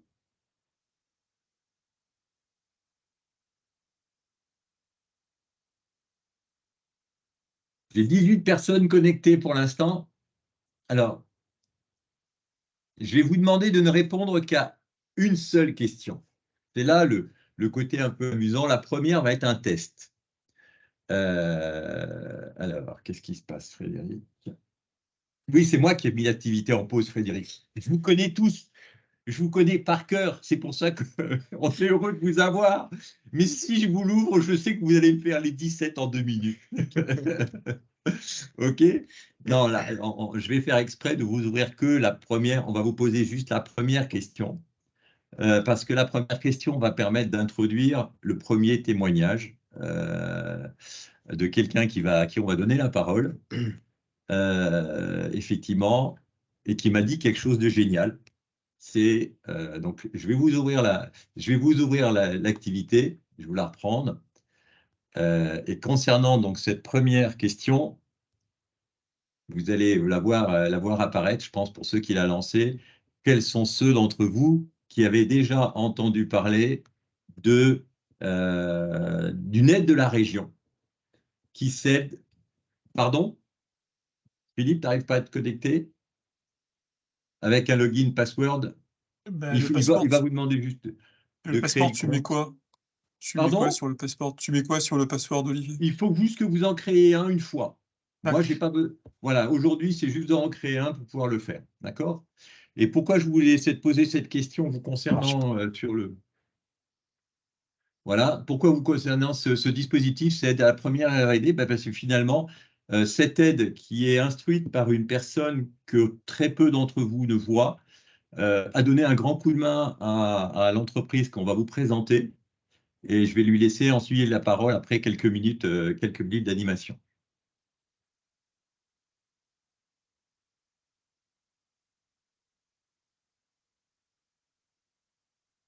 OK.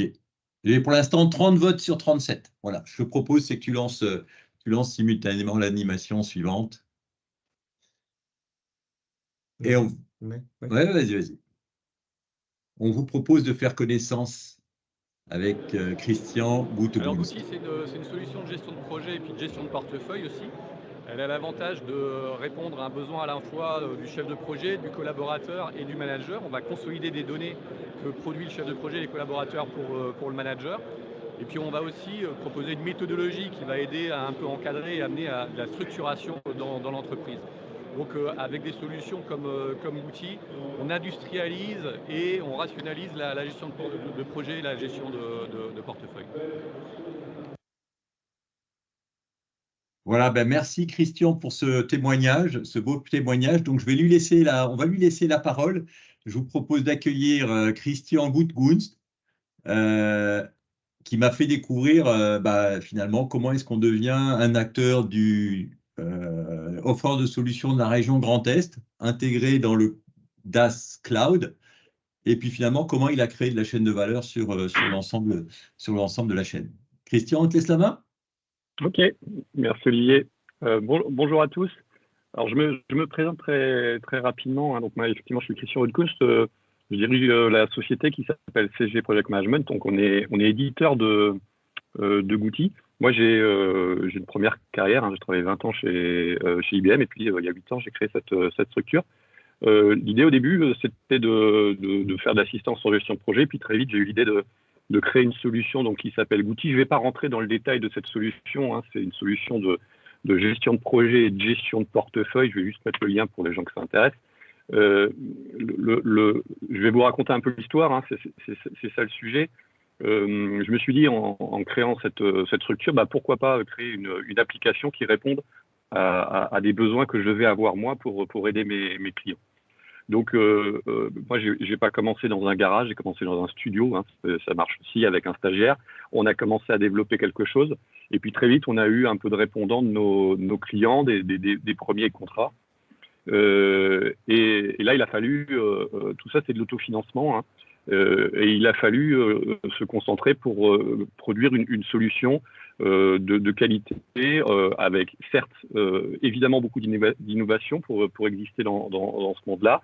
Et c'est à ce moment-là que, pour pouvoir se concentrer sur le développement de la solution et pas simplement promouvoir et commercialiser quelque chose qui était encore en maturation, je suis allé voir la région Grand Est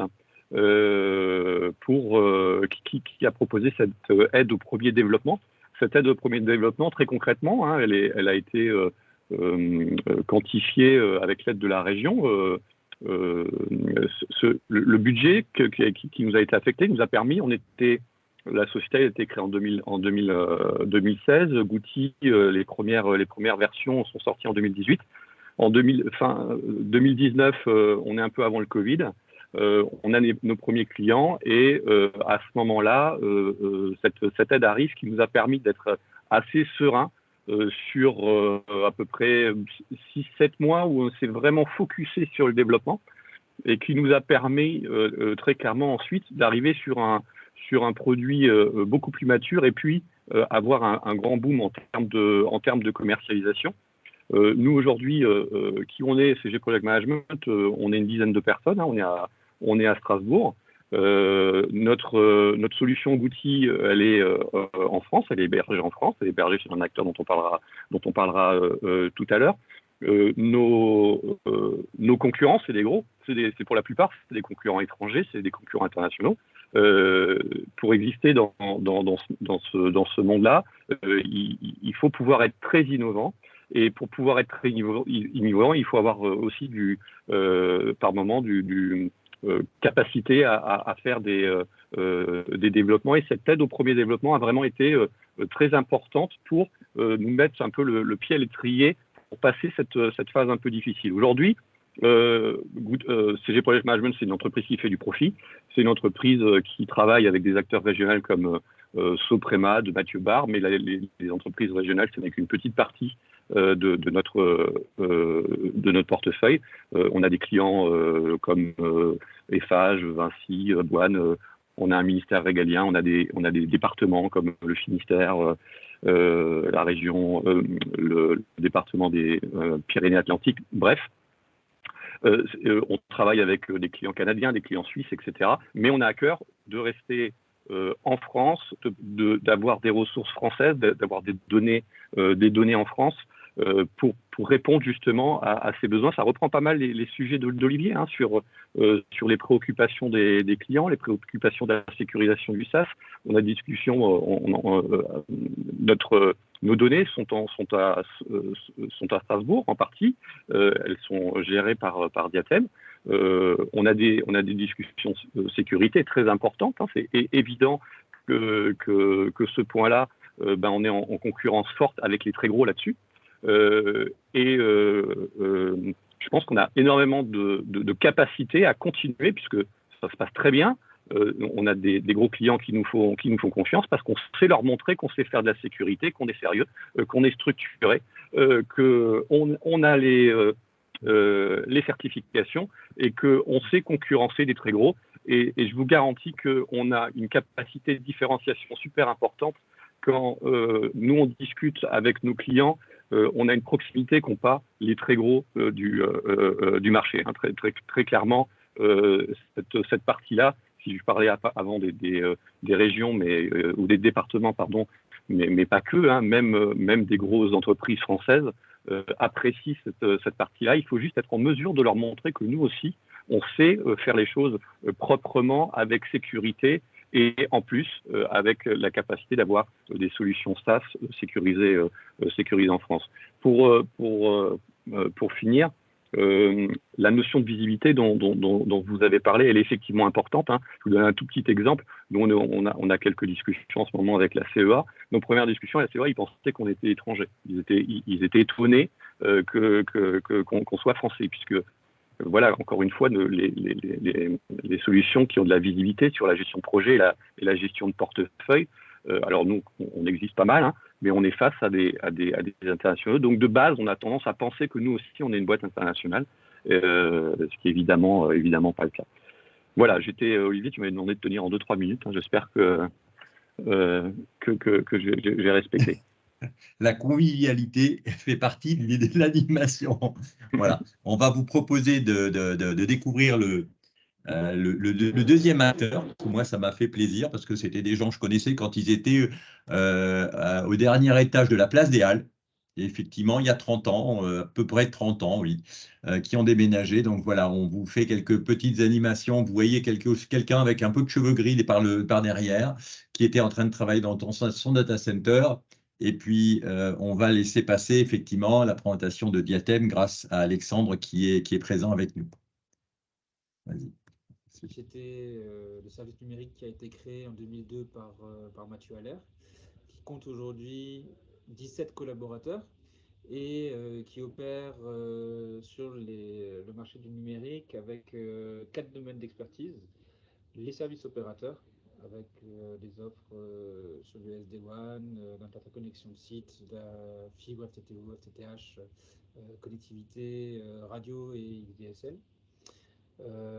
Des prestations liées au monde du cloud, donc infrastructure système on-premise, en mode hybride, PRA, PCA, etc. Un domaine d'expertise particulier sur les communications unifiées, sur les technologies de type Cisco, 3CX, des solutions de vidéoconférence également, des solutions collaboratives, et un dernier domaine d'activité lié au développement applicatif web, pour lequel on est spécialisé dans les développements sur mesure. On va accompagner les clients dans l'analyse du besoin, donc on va formaliser une DBS, et ensuite passer par la case rédaction d'un cahier des spécifications jusqu'à livrer une solution qui colle parfaitement aux besoins du client. Voilà, merci Alexandre. Si tu peux dire toi quelques mots, comment les enjeux de Christian, lorsque vous avez décidé de travailler ensemble, sont devenus les vôtres. Je crois que ça a eu un fort enjeu sur la partie certification, si je ne me trompe. Alors, bonjour à toutes, bonjour à tous. Oui, alors effectivement, ça a eu peut-être. On a commencé à travailler avec Christian bien avant la certification, le process de certification. Donc, nous, on était bien entendu ravis d'accompagner CG Project Management dans son développement. Alors, initialement, si je peux faire l'historique de la collaboration avec CG Project Management, je crois que Christian était hébergé chez OVH. Et voilà. Et je crois qu'il avait envie de commencer à entamer une collaboration avec un acteur local. Alors, Christian, tu me permettras de corriger ou tu compléteras derrière. Hein. C'est exactement ça. C'est tout bon. Alors voilà, j'ai eu l'impression que Christian cherchait une prestation de conseil, un accompagnement qu'il n'arrivait pas à obtenir de la part d'un grand faiseur et qu'il a trouvé en Diatem un prestataire ou même un partenaire de confiance capable de le conseiller sur l'architecture serveur à envisager, sur la sécurisation des différents services qu'il allait proposer à ses clients. Et effectivement, au début d'année 2023, nous, on a passé la certification, on a obtenu la certification ISO 27001 parce que c'était pour nous la suite logique du travail et du niveau de la qualité de service qu'on apportait à nos clients déjà depuis plusieurs années. C'était un long travail, hein. On a mis quand même bien un an à travailler cette certification, l'obtention de cette certification avec un cabinet conseil. Et nous, on en avait besoin pour pouvoir continuer à adresser les gros clients qu'on adresse aujourd'hui. Alors, on travaille par exemple avec Alstom, on travaille avec la SNCF, on travaille avec la CTS, ça, ce sont pour les plus gros. Mais on travaille aussi avec des acteurs locaux et on travaille avec des acteurs, en l'occurrence dans le secteur médico-social, pour lesquels on avait besoin de passer cette certif parce qu'elle est également associée dans notre process à la certification hébergeur de données de santé. Du coup, je pense que cette certification a rassuré aussi Christian, parce que je crois que lui, il est également dans l'obligation de la présenter à certains de ses clients. J'imagine que dans le cadre de la gestion de projet, c'est une certification qui est importante également. Du coup, il y a un ADN qui se retrouve, ou en tout cas, il y a des valeurs qui se retrouvent dans le développement de CG Project Management et dans le développement de l'activité de Diatem. Voilà. OK. Ben, merci beaucoup, Alexandre. On va se permettre de passer sur un dernier témoignage en ayant passé une petite vidéo. Il y a un des acteurs de la région que je connaissais depuis plus de 30 ans, donc quand on se retrouve, ça nous fait bien rigoler. Néanmoins, je vais vous proposer de présenter une petite vidéo d'un autre très bel acteur de la région. Hein. Attention, vous avez tous votre place et vous avez toutes vos richesses. Voilà. Je vous demande de l'accueillir. On laissera la parole à Philippe quelques minutes après. Nous avons toujours considéré que les télécoms et les services hébergés étaient inhérents à l'efficacité des entreprises, en leur donnant accès à un environnement digital performant, sécurisé et agile. Nous contribuons au succès de nos clients. Nous croyons au potentiel des entreprises. Nous le libérons, nous l'optimisons. La transition numérique poursuit son évolution. Les usages changent. Le cloud est omniprésent. La sécurité est clé. Notre groupe entre dans une nouvelle ère. Nous formons une équipe d'experts, intrinsèquement liés, des forces regroupées pour multiplier nos opportunités et accélérer notre croissance. Adista, Fingerprint, Wacom, Unique et Cyberprotect forment le leader des opérateurs alternatifs pour les entreprises en France. Nous sommes un groupe au cœur de l'action et de l'écosystème numérique. Parce que notre savoir-faire est inhérent au succès de nos clients et de nos partenaires. Parce que nous travaillons main dans la main avec leurs équipes. Parce que nous sommes indispensables à leur développement. Partenaires essentiels, collaborateurs solidaires. Nous sommes inhérents.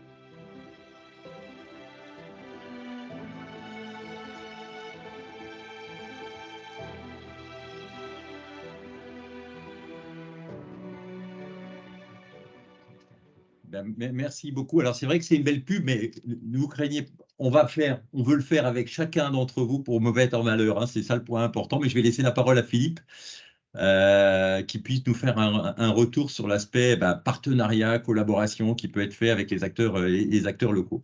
Philippe. Merci Olivier. Cette vidéo, en fait, c'est la vidéo de lancement de la marque du groupe qui a été lancée mi-décembre. Il faut surtout rester modeste, même si on travaille dans une entreprise aujourd'hui qui fait 1000 personnes. Quand on a lancé notre projet, on était 45, et c'est encore relativement récent. Donc, ce que je voudrais surtout porter, c'est un message qui soit collectif, un message qui va tous nous concerner. Moi, je suis persuadé qu'on a un sens extrêmement fort à travailler tous ensemble sur ce sujet d'un cloud qui soit un cloud souverain, et surtout un cloud de proximité. L'enjeu pour moi, c'est pas seulement un enjeu de performance économique pour nos propres entreprises, mais de performance pour l'économie du territoire. Plus les entreprises de la région Grand Est vont trouver sur place des compétences, des usages, de nouveaux services, plus elles vont pouvoir héberger, externaliser, sécuriser leur système d'information, mieux notre économie va se porter, plus elles le feront aussi, et mieux notre économie va se porter. Pour revenir un petit peu sur notre expérience, nous, on a communiqué très tôt sur deux concepts. Cette notion de data center de proximité, ça a été un élément de langage très récurrent dans notre communication, et l'IT as a service, qu'on avait même déposé comme une marque possédée aujourd'hui par Adista. Sur le data center de proximité, moi, ce qui m'avait séduit quand j'ai rejoint l'entreprise, c'est une discussion avec le fondateur qui m'avait dit « Tu vas voir, les serveurs vont quitter les entreprises et se transformer en services ». Il m'a sorti ça en mars 2003. Il y a 20 ans. Et en fait, je me suis dit, bon sang, mais c'est bien sûr. Et toute l'entreprise, toute notre chaîne de valeur s'est créée là-dessus. Toute notre proposition de valeur s'est créée là-dessus. Et c'est ce qui nous a permis de nous développer extrêmement rapidement, mais avec une idée extrêmement forte. Ce qu'on propose aux entreprises, c'est vraiment un service de proximité. Et tout le modèle économique de l'entreprise est bâti là-dessus. C'est-à-dire qu'aujourd'hui, on est sur une quarantaine d'agences en France. Au lieu d'avoir 5, 6, 8 directions régionales, non, on a fait le choix d'être systématiquement dans les territoires, d'être au plus près des entreprises pour les accompagner sur leur transformation. Cette notion de proximité, elle est vraiment fondamentale parce que si on veut, à un moment donné, les aider, produire leur système d'information, transporter ce système d'information jusqu'à leurs utilisateurs, ça ne marche que comme ça, parce qu'ils ont besoin de cet accompagnement. Alors pourquoi aussi ce modèle a marché? Pourquoi l'entreprise s'est développée aussi vite? Je pense que ce qu'on a fait surtout, c'est qu'on a proposé tôt aux entreprises régionales, dans plusieurs régions, de changer de modèle avec cet acteur régional. Leur dire: «Arrêtez d'acheter du matériel, arrêtez d'amortir vos équipements et passez dans une vision OPEX qui va être beaucoup plus simple». C'est une économie de la fonctionnalité. Aujourd'hui, c'est une évidence. On a commencé à le faire au début des années 2000, notre premier data center. La deuxième raison, à mon sens, dans notre histoire, dans notre parcours, qui est la deuxième raison du succès, ça a marché aussi parce que ce qui se passe et les témoignages qu'on a eus tout à l'heure, c'est super intéressant. Je suis persuadé que les entreprises, elles ont pas besoin d'une accumulation de technologie, en fait. Elles ont besoin d'une IT qui soit performante au sens usage. Et ça, on en a parlé déjà ce matin, on a parlé de la chaîne de valeur du cloud et on a vu tout le sens de ce discours au moment du premier confinement. C'est là véritablement que la capacité à permettre aux entreprises de travailler, hein, de mieux communiquer, de travailler ensemble avec des gens qui sont un petit peu partout, de se consacrer à leur métier, de sécuriser leur système d'information, c'est vraiment avec les confinements qu'en fait il y a eu une importance cruciale sur ces termes et qu'en fait le cloud a encore plus explosé dans les esprits des gens et dans les pratiques. Pourquoi ça a du sens de travailler tous ensemble sur la force d'un cloud de proximité, d'un cloud basé en région? Je pense encore une fois qu'on est moins concurrent que partenaire et on est partenaire sur des Salut Didier, comment tu vas? Ça va bien, et toi? et on est Ouais, ouais, partenaire ça va, ouais. sur des Ouais, ouais. il y a un micro qui est Ouais, on. ouais, ouais, ça va. Il y a quelqu'un Voilà, qui a son merci. micro ouvert, s'il vous plaît. Donc je disais qu'on est moins concurrent que partenaire, mais on a vraiment des objectifs qui sont communs. L'idée, en fait, de proposer aux entreprises de la région de consommer des clouds qui soient basés sur le territoire, ça, c'est une question de maîtrise des données pour nos entreprises régionales, c'est une question de souveraineté, c'est aussi une question de dynamisme économique, hein.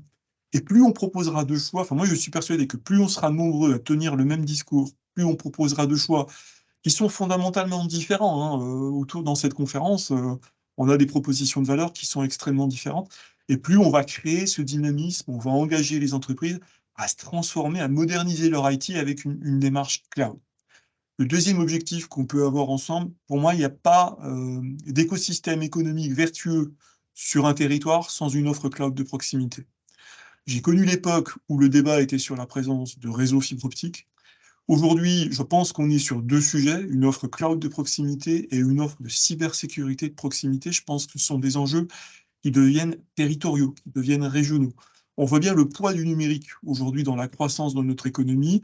Quelque part, il faut que tout projet de création d'entreprise puisse trouver une réponse régionale. L'exemple de Goutti, il est super intéressant.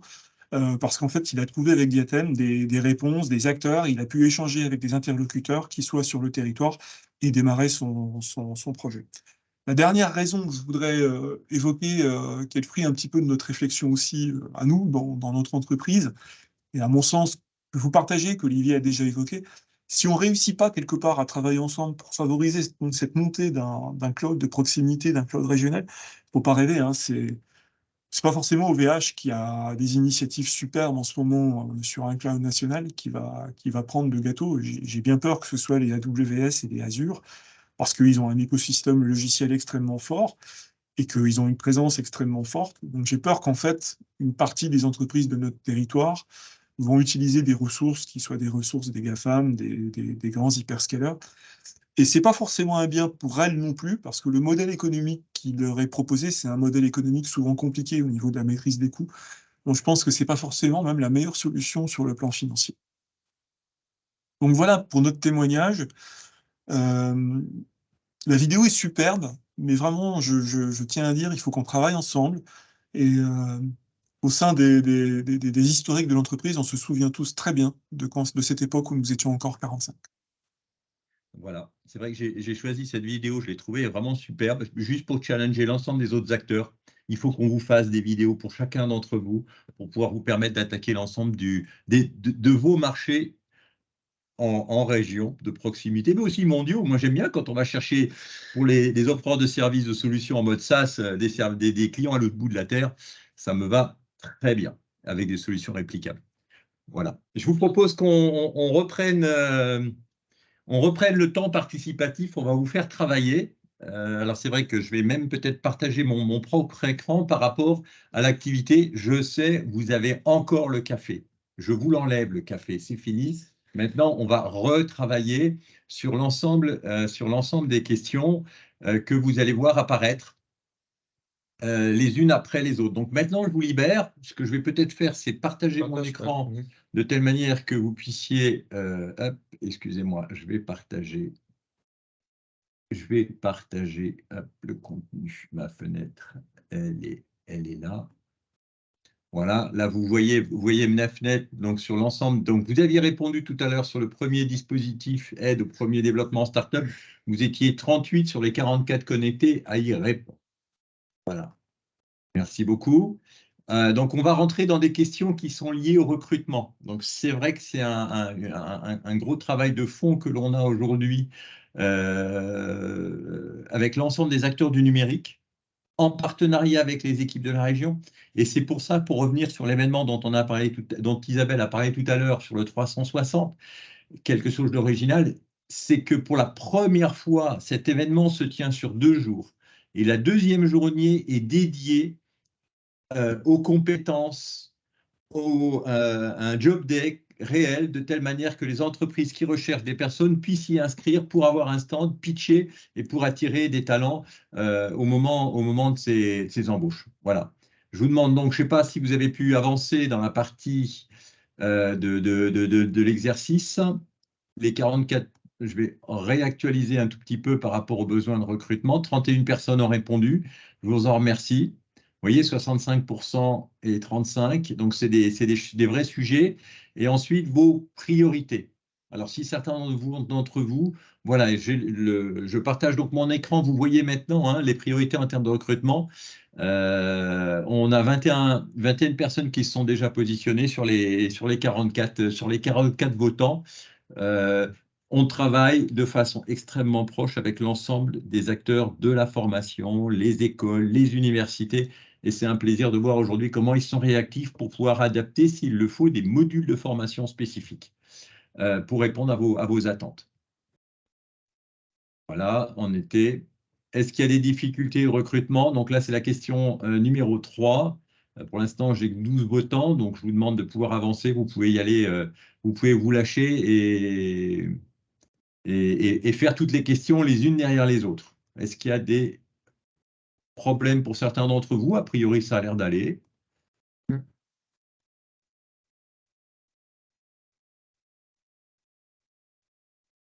12 qui ont pu répondre. Si oui, lesquels? Alors, vous voyez, il y a un des points importants concernant la question numéro 5 que je vous partage. Qu'avez-vous identifié des canaux de recrutement que vous jugez plus efficaces? Je ne vais pas rentrer dans la réponse, clairement, ainsi que la suivante, dans quelle école, université sourcez-vous? Moi, je pense que ça, c'est un des points où on vous demande juste de façon informelle de donner cette information qu'on ne souhaite pas partager, bien sûr, parce que si vous avez cette source-là, que ça ne soit pas le plus simple que certains de vos confrères puissent utiliser. Est-ce qu'on en est toujours sur les difficultés? Que 12 votants sur la partie difficulté? OK. Les universités. Comment évaluez-vous la parité? Donc là, c'est la question numéro 7. Est-ce que tout le monde peut avancer? Il n'y a pas de réponse, mais je n'ai que 7 votants sur la question concernant la parité. Alors, on revient sur la question dont on a parlé tout à l'heure sur le numérique responsable. C'est vrai que ça tient vraiment à cœur, et vous avez entendu la réaction d'Isabelle au moment du lancement. Est-ce que l'on avait des représentations féminines du numérique dans notre communauté? Nous y tenons. Nous y tenons, et effectivement, c'est important pour la création des services, d'avoir cette complémentarité qui est faite entre les différents genres, les différents genres et différents sexes. Voilà. Hop, je vais me permettre de réactualiser les résultats concernant le sondage. La parité, waouh, 1,7. Là, vous me faites peur. On devient pire que les industriels alors que nous sommes que dans le numérique, messieurs, dames.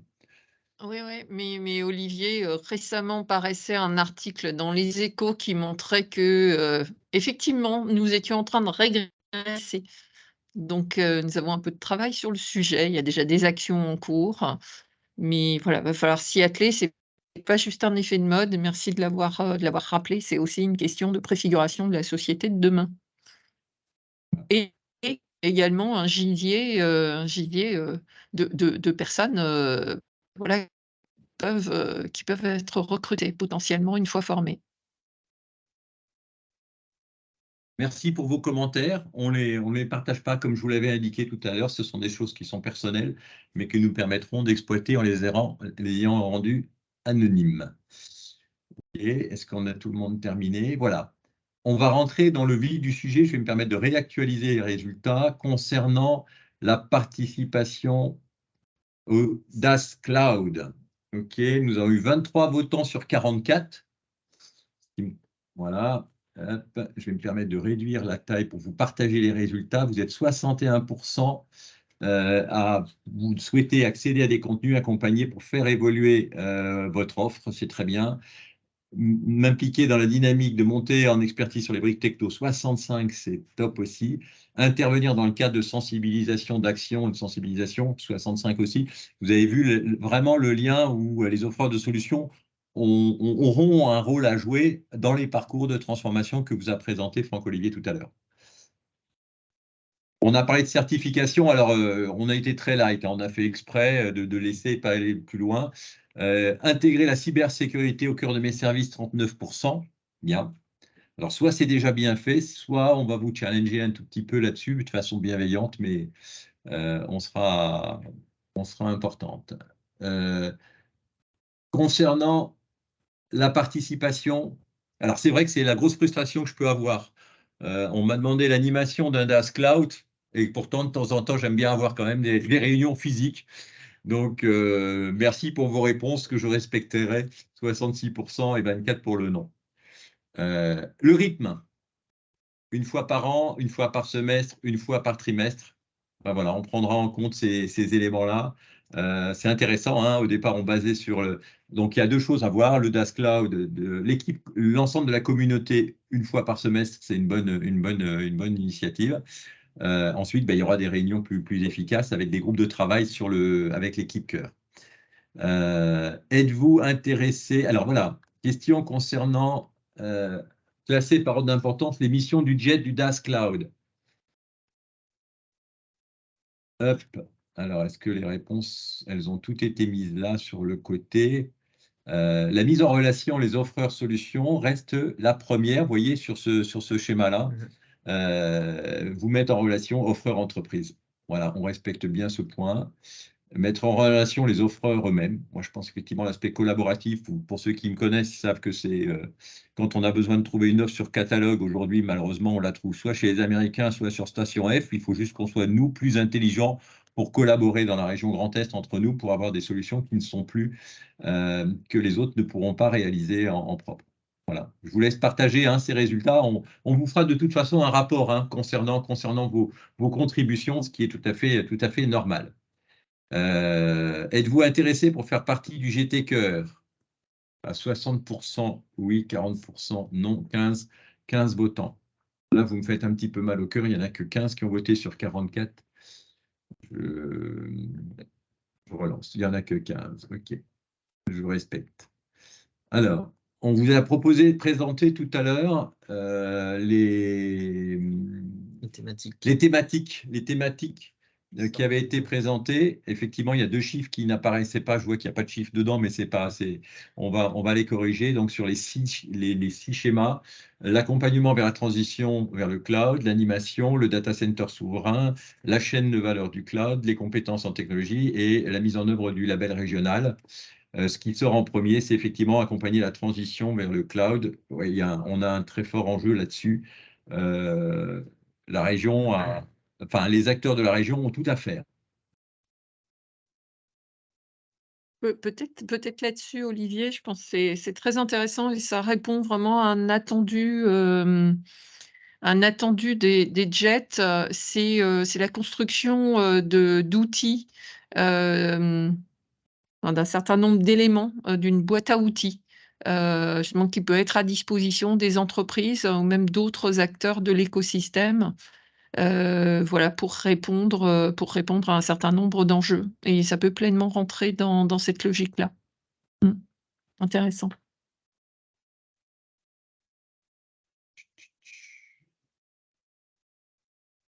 Alors, quelle importance apportent les entreprises à la disponibilité de leur SI et de leurs données? On est à 4,4 en moyenne sur 12 votants. OK. Ce qui c'est malheureusement pas intéressant aujourd'hui, mais quand un système d'information ou des architectures sont bloquées aujourd'hui, bah, l'entreprise très souvent s'arrête. Je vous rappelle que 2024, tout ce qui va être lié à la facturation va être 100% dématérialisé. Donc là, effectivement, on se dit, tiens, il y a des acteurs aujourd'hui qui ont des outils, qui font des factures, même des TPE ou des PME qui font encore des factures en Excel. Nous aurons des acteurs du numérique qui proposeront des solutions en mode SaaS pour dématérialiser l'ensemble de ces factures pour être 100% conforme à la réglementation.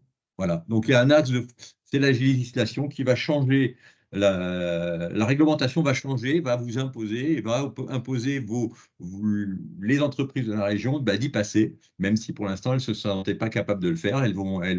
Mais elles trouveront en région Grand Est des réponses à ces problématiques. Voilà, 14e question, est-ce une priorité pour les entreprises d'intégrer des solutions cloud dans les architectures? Là, vous êtes plutôt positif, on va le dire, 3,7%, ça me semble, c'est bien, Oui. mais je pense qu'on a un gros travail, nous, de fond avec la région concernant cet accompagnement. La crise du Covid a accéléré. Clairement, 100% des grands groupes ont déjà fait cette réflexion.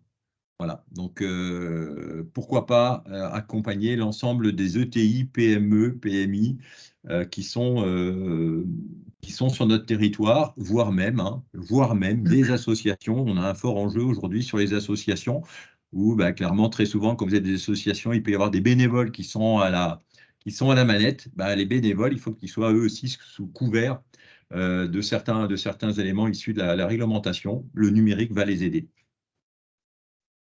Est-ce qu'on peut encore Il n'en reste plus qu'une et on va terminer là-dessus.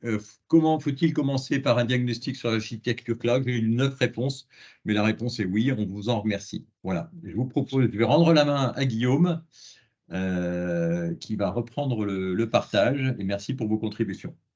Merci beaucoup, en effet, c'est vraiment important pour nous aussi.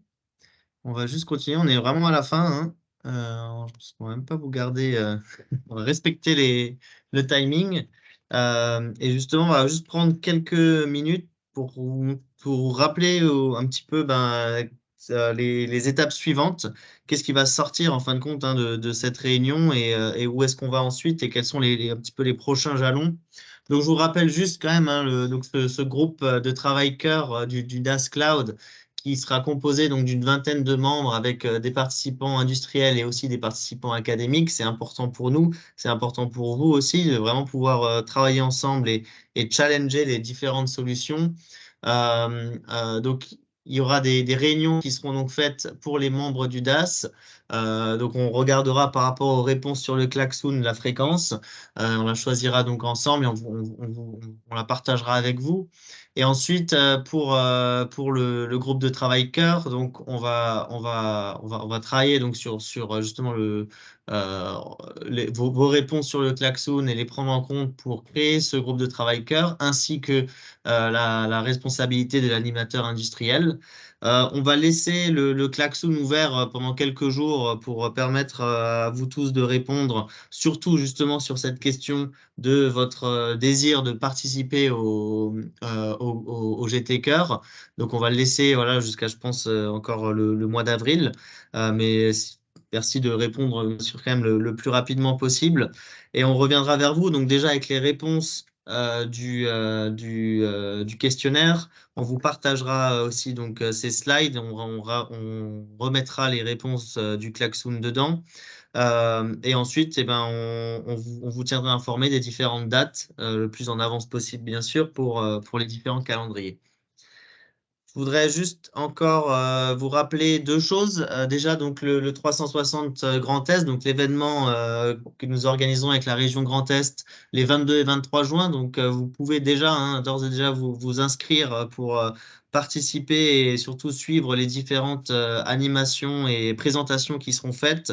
Il y en a sur le track numérique, il y en aura sur les différents, les 3 autres axes qui vous ont été présentés, avec beaucoup d'intervenants qui seront présents aussi sur place et les différents offreurs. Petite note aussi, je crois qu'on ne l'avait pas dit avant, mais si vous avez aussi des solutions sur la RH Tech ou la EdTech, il y a encore des plots qui sont possibles pour présenter vos solutions. Donc, vous pouvez aussi nous contacter à ces sujets-là, sans problème.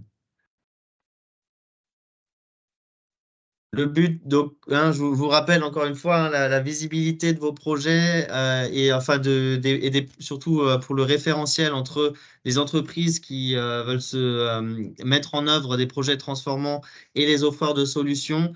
Passez par l'AMI, identifiez-vous sur l'AMI. Vous recevrez aussi un mail de confirmation une fois que nous avons reçu le formulaire rempli. Et ensuite, on vous tiendra informé aussi de l'évolution du process de référencement sans souci. Mais voilà, je vous laisse encore flasher le QR code pour avoir le lien.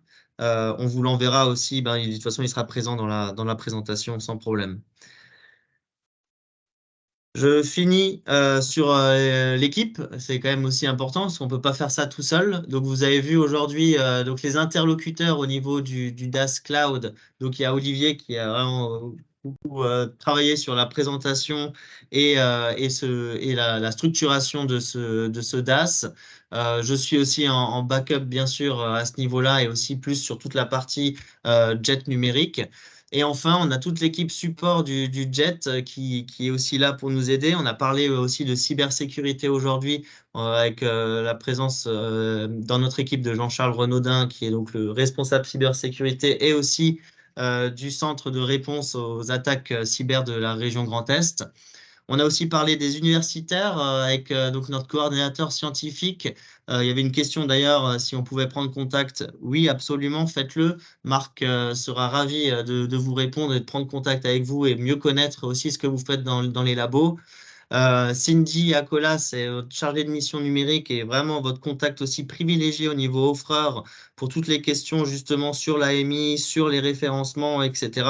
Ce sera votre contact privilégié. Et ensuite, vous avez Claire et Sephora, chargées de mission au niveau plus des compétences, qui peuvent aussi vous aider justement sur toutes l'attractivité et des compétences et des talents au niveau des offreurs de solutions de la région Grand Est.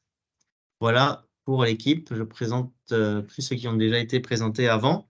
On peut continuer. Je crois qu'on est même sur la fin avec quelques minutes d'avance. Donc, questions-réponses. Je ne sais pas s'il y avait encore eu d'autres questions dans le chat ou si vous pouvez encore en mettre maintenant. Il y a une remarque de Sophie. Oui, Sophie, nous sommes d'accord. Mais pareil, on a nous aussi des travaux de des travaux de faire évoluer nos outils numériques. J'ai bien pris ta remarque et t'en remercie. Et on connaît très bien. On connaît très bien les solutions Rainbow. Et pour le 360, est-ce que tu veux peut-être mettre le lien ou on l'enverra aussi dans le... Oui, je vous mets ça tout de suite. On va vous mettre le lien directement, sans problème. Je vais là-dedans. Ouais, je vais vous l'envoyer. Ah bah, de toute façon, directement. Non, c'est bon, je vous le donne. S'il y avait d'autres... Super. Je vous partage juste encore cette dernière information. Donc, n'hésitez pas aussi à nous suivre sur les réseaux sociaux et d'aller chercher. Il y a aussi beaucoup d'informations ainsi que des replays d'anciennes, alors soit des lancements et aussi on fait les rendez-vous des experts du JET avec différents sujets, que ce soit par exemple là sur l'IA ou sur la 5G avec des tables rondes qui ont été enregistrées qui peuvent être présentes sur le site Grand Est-Transformation. Donc que vous pouvez aussi accéder sur notre site internet qui d'ailleurs est en pleine restructuration. Donc il y aura aussi des nouveautés au niveau du site internet et sur nos réseaux sociaux où c'est aussi là où on partage beaucoup différentes informations sur l'actualité du numérique dans la région Grand Est et aussi tous nos événements comme les lancements de DAS ou les différentes réunions où nous intervenons. Je vous mets en dernier des remerciements et aussi nos adresses email à Olivier et moi et le mail générique du jet numérique. Voilà, je pense qu'on C'est pas mal dans le timing, est mais bien. ça ne fait que commencer. On compte sur vous. Voilà. Et vous pouvez compter sur nous de la même manière. Voilà, merci beaucoup. On arrive à la fin. Merci d'avoir passé ce temps avec nous et puis on vous dit surtout à très vite. À bientôt. Au revoir. Merci à tous, au revoir. Merci, bonne journée. Merci Philippe, merci Christian et merci Alexandre en particulier pour vos interventions. À bientôt, au revoir. Au revoir.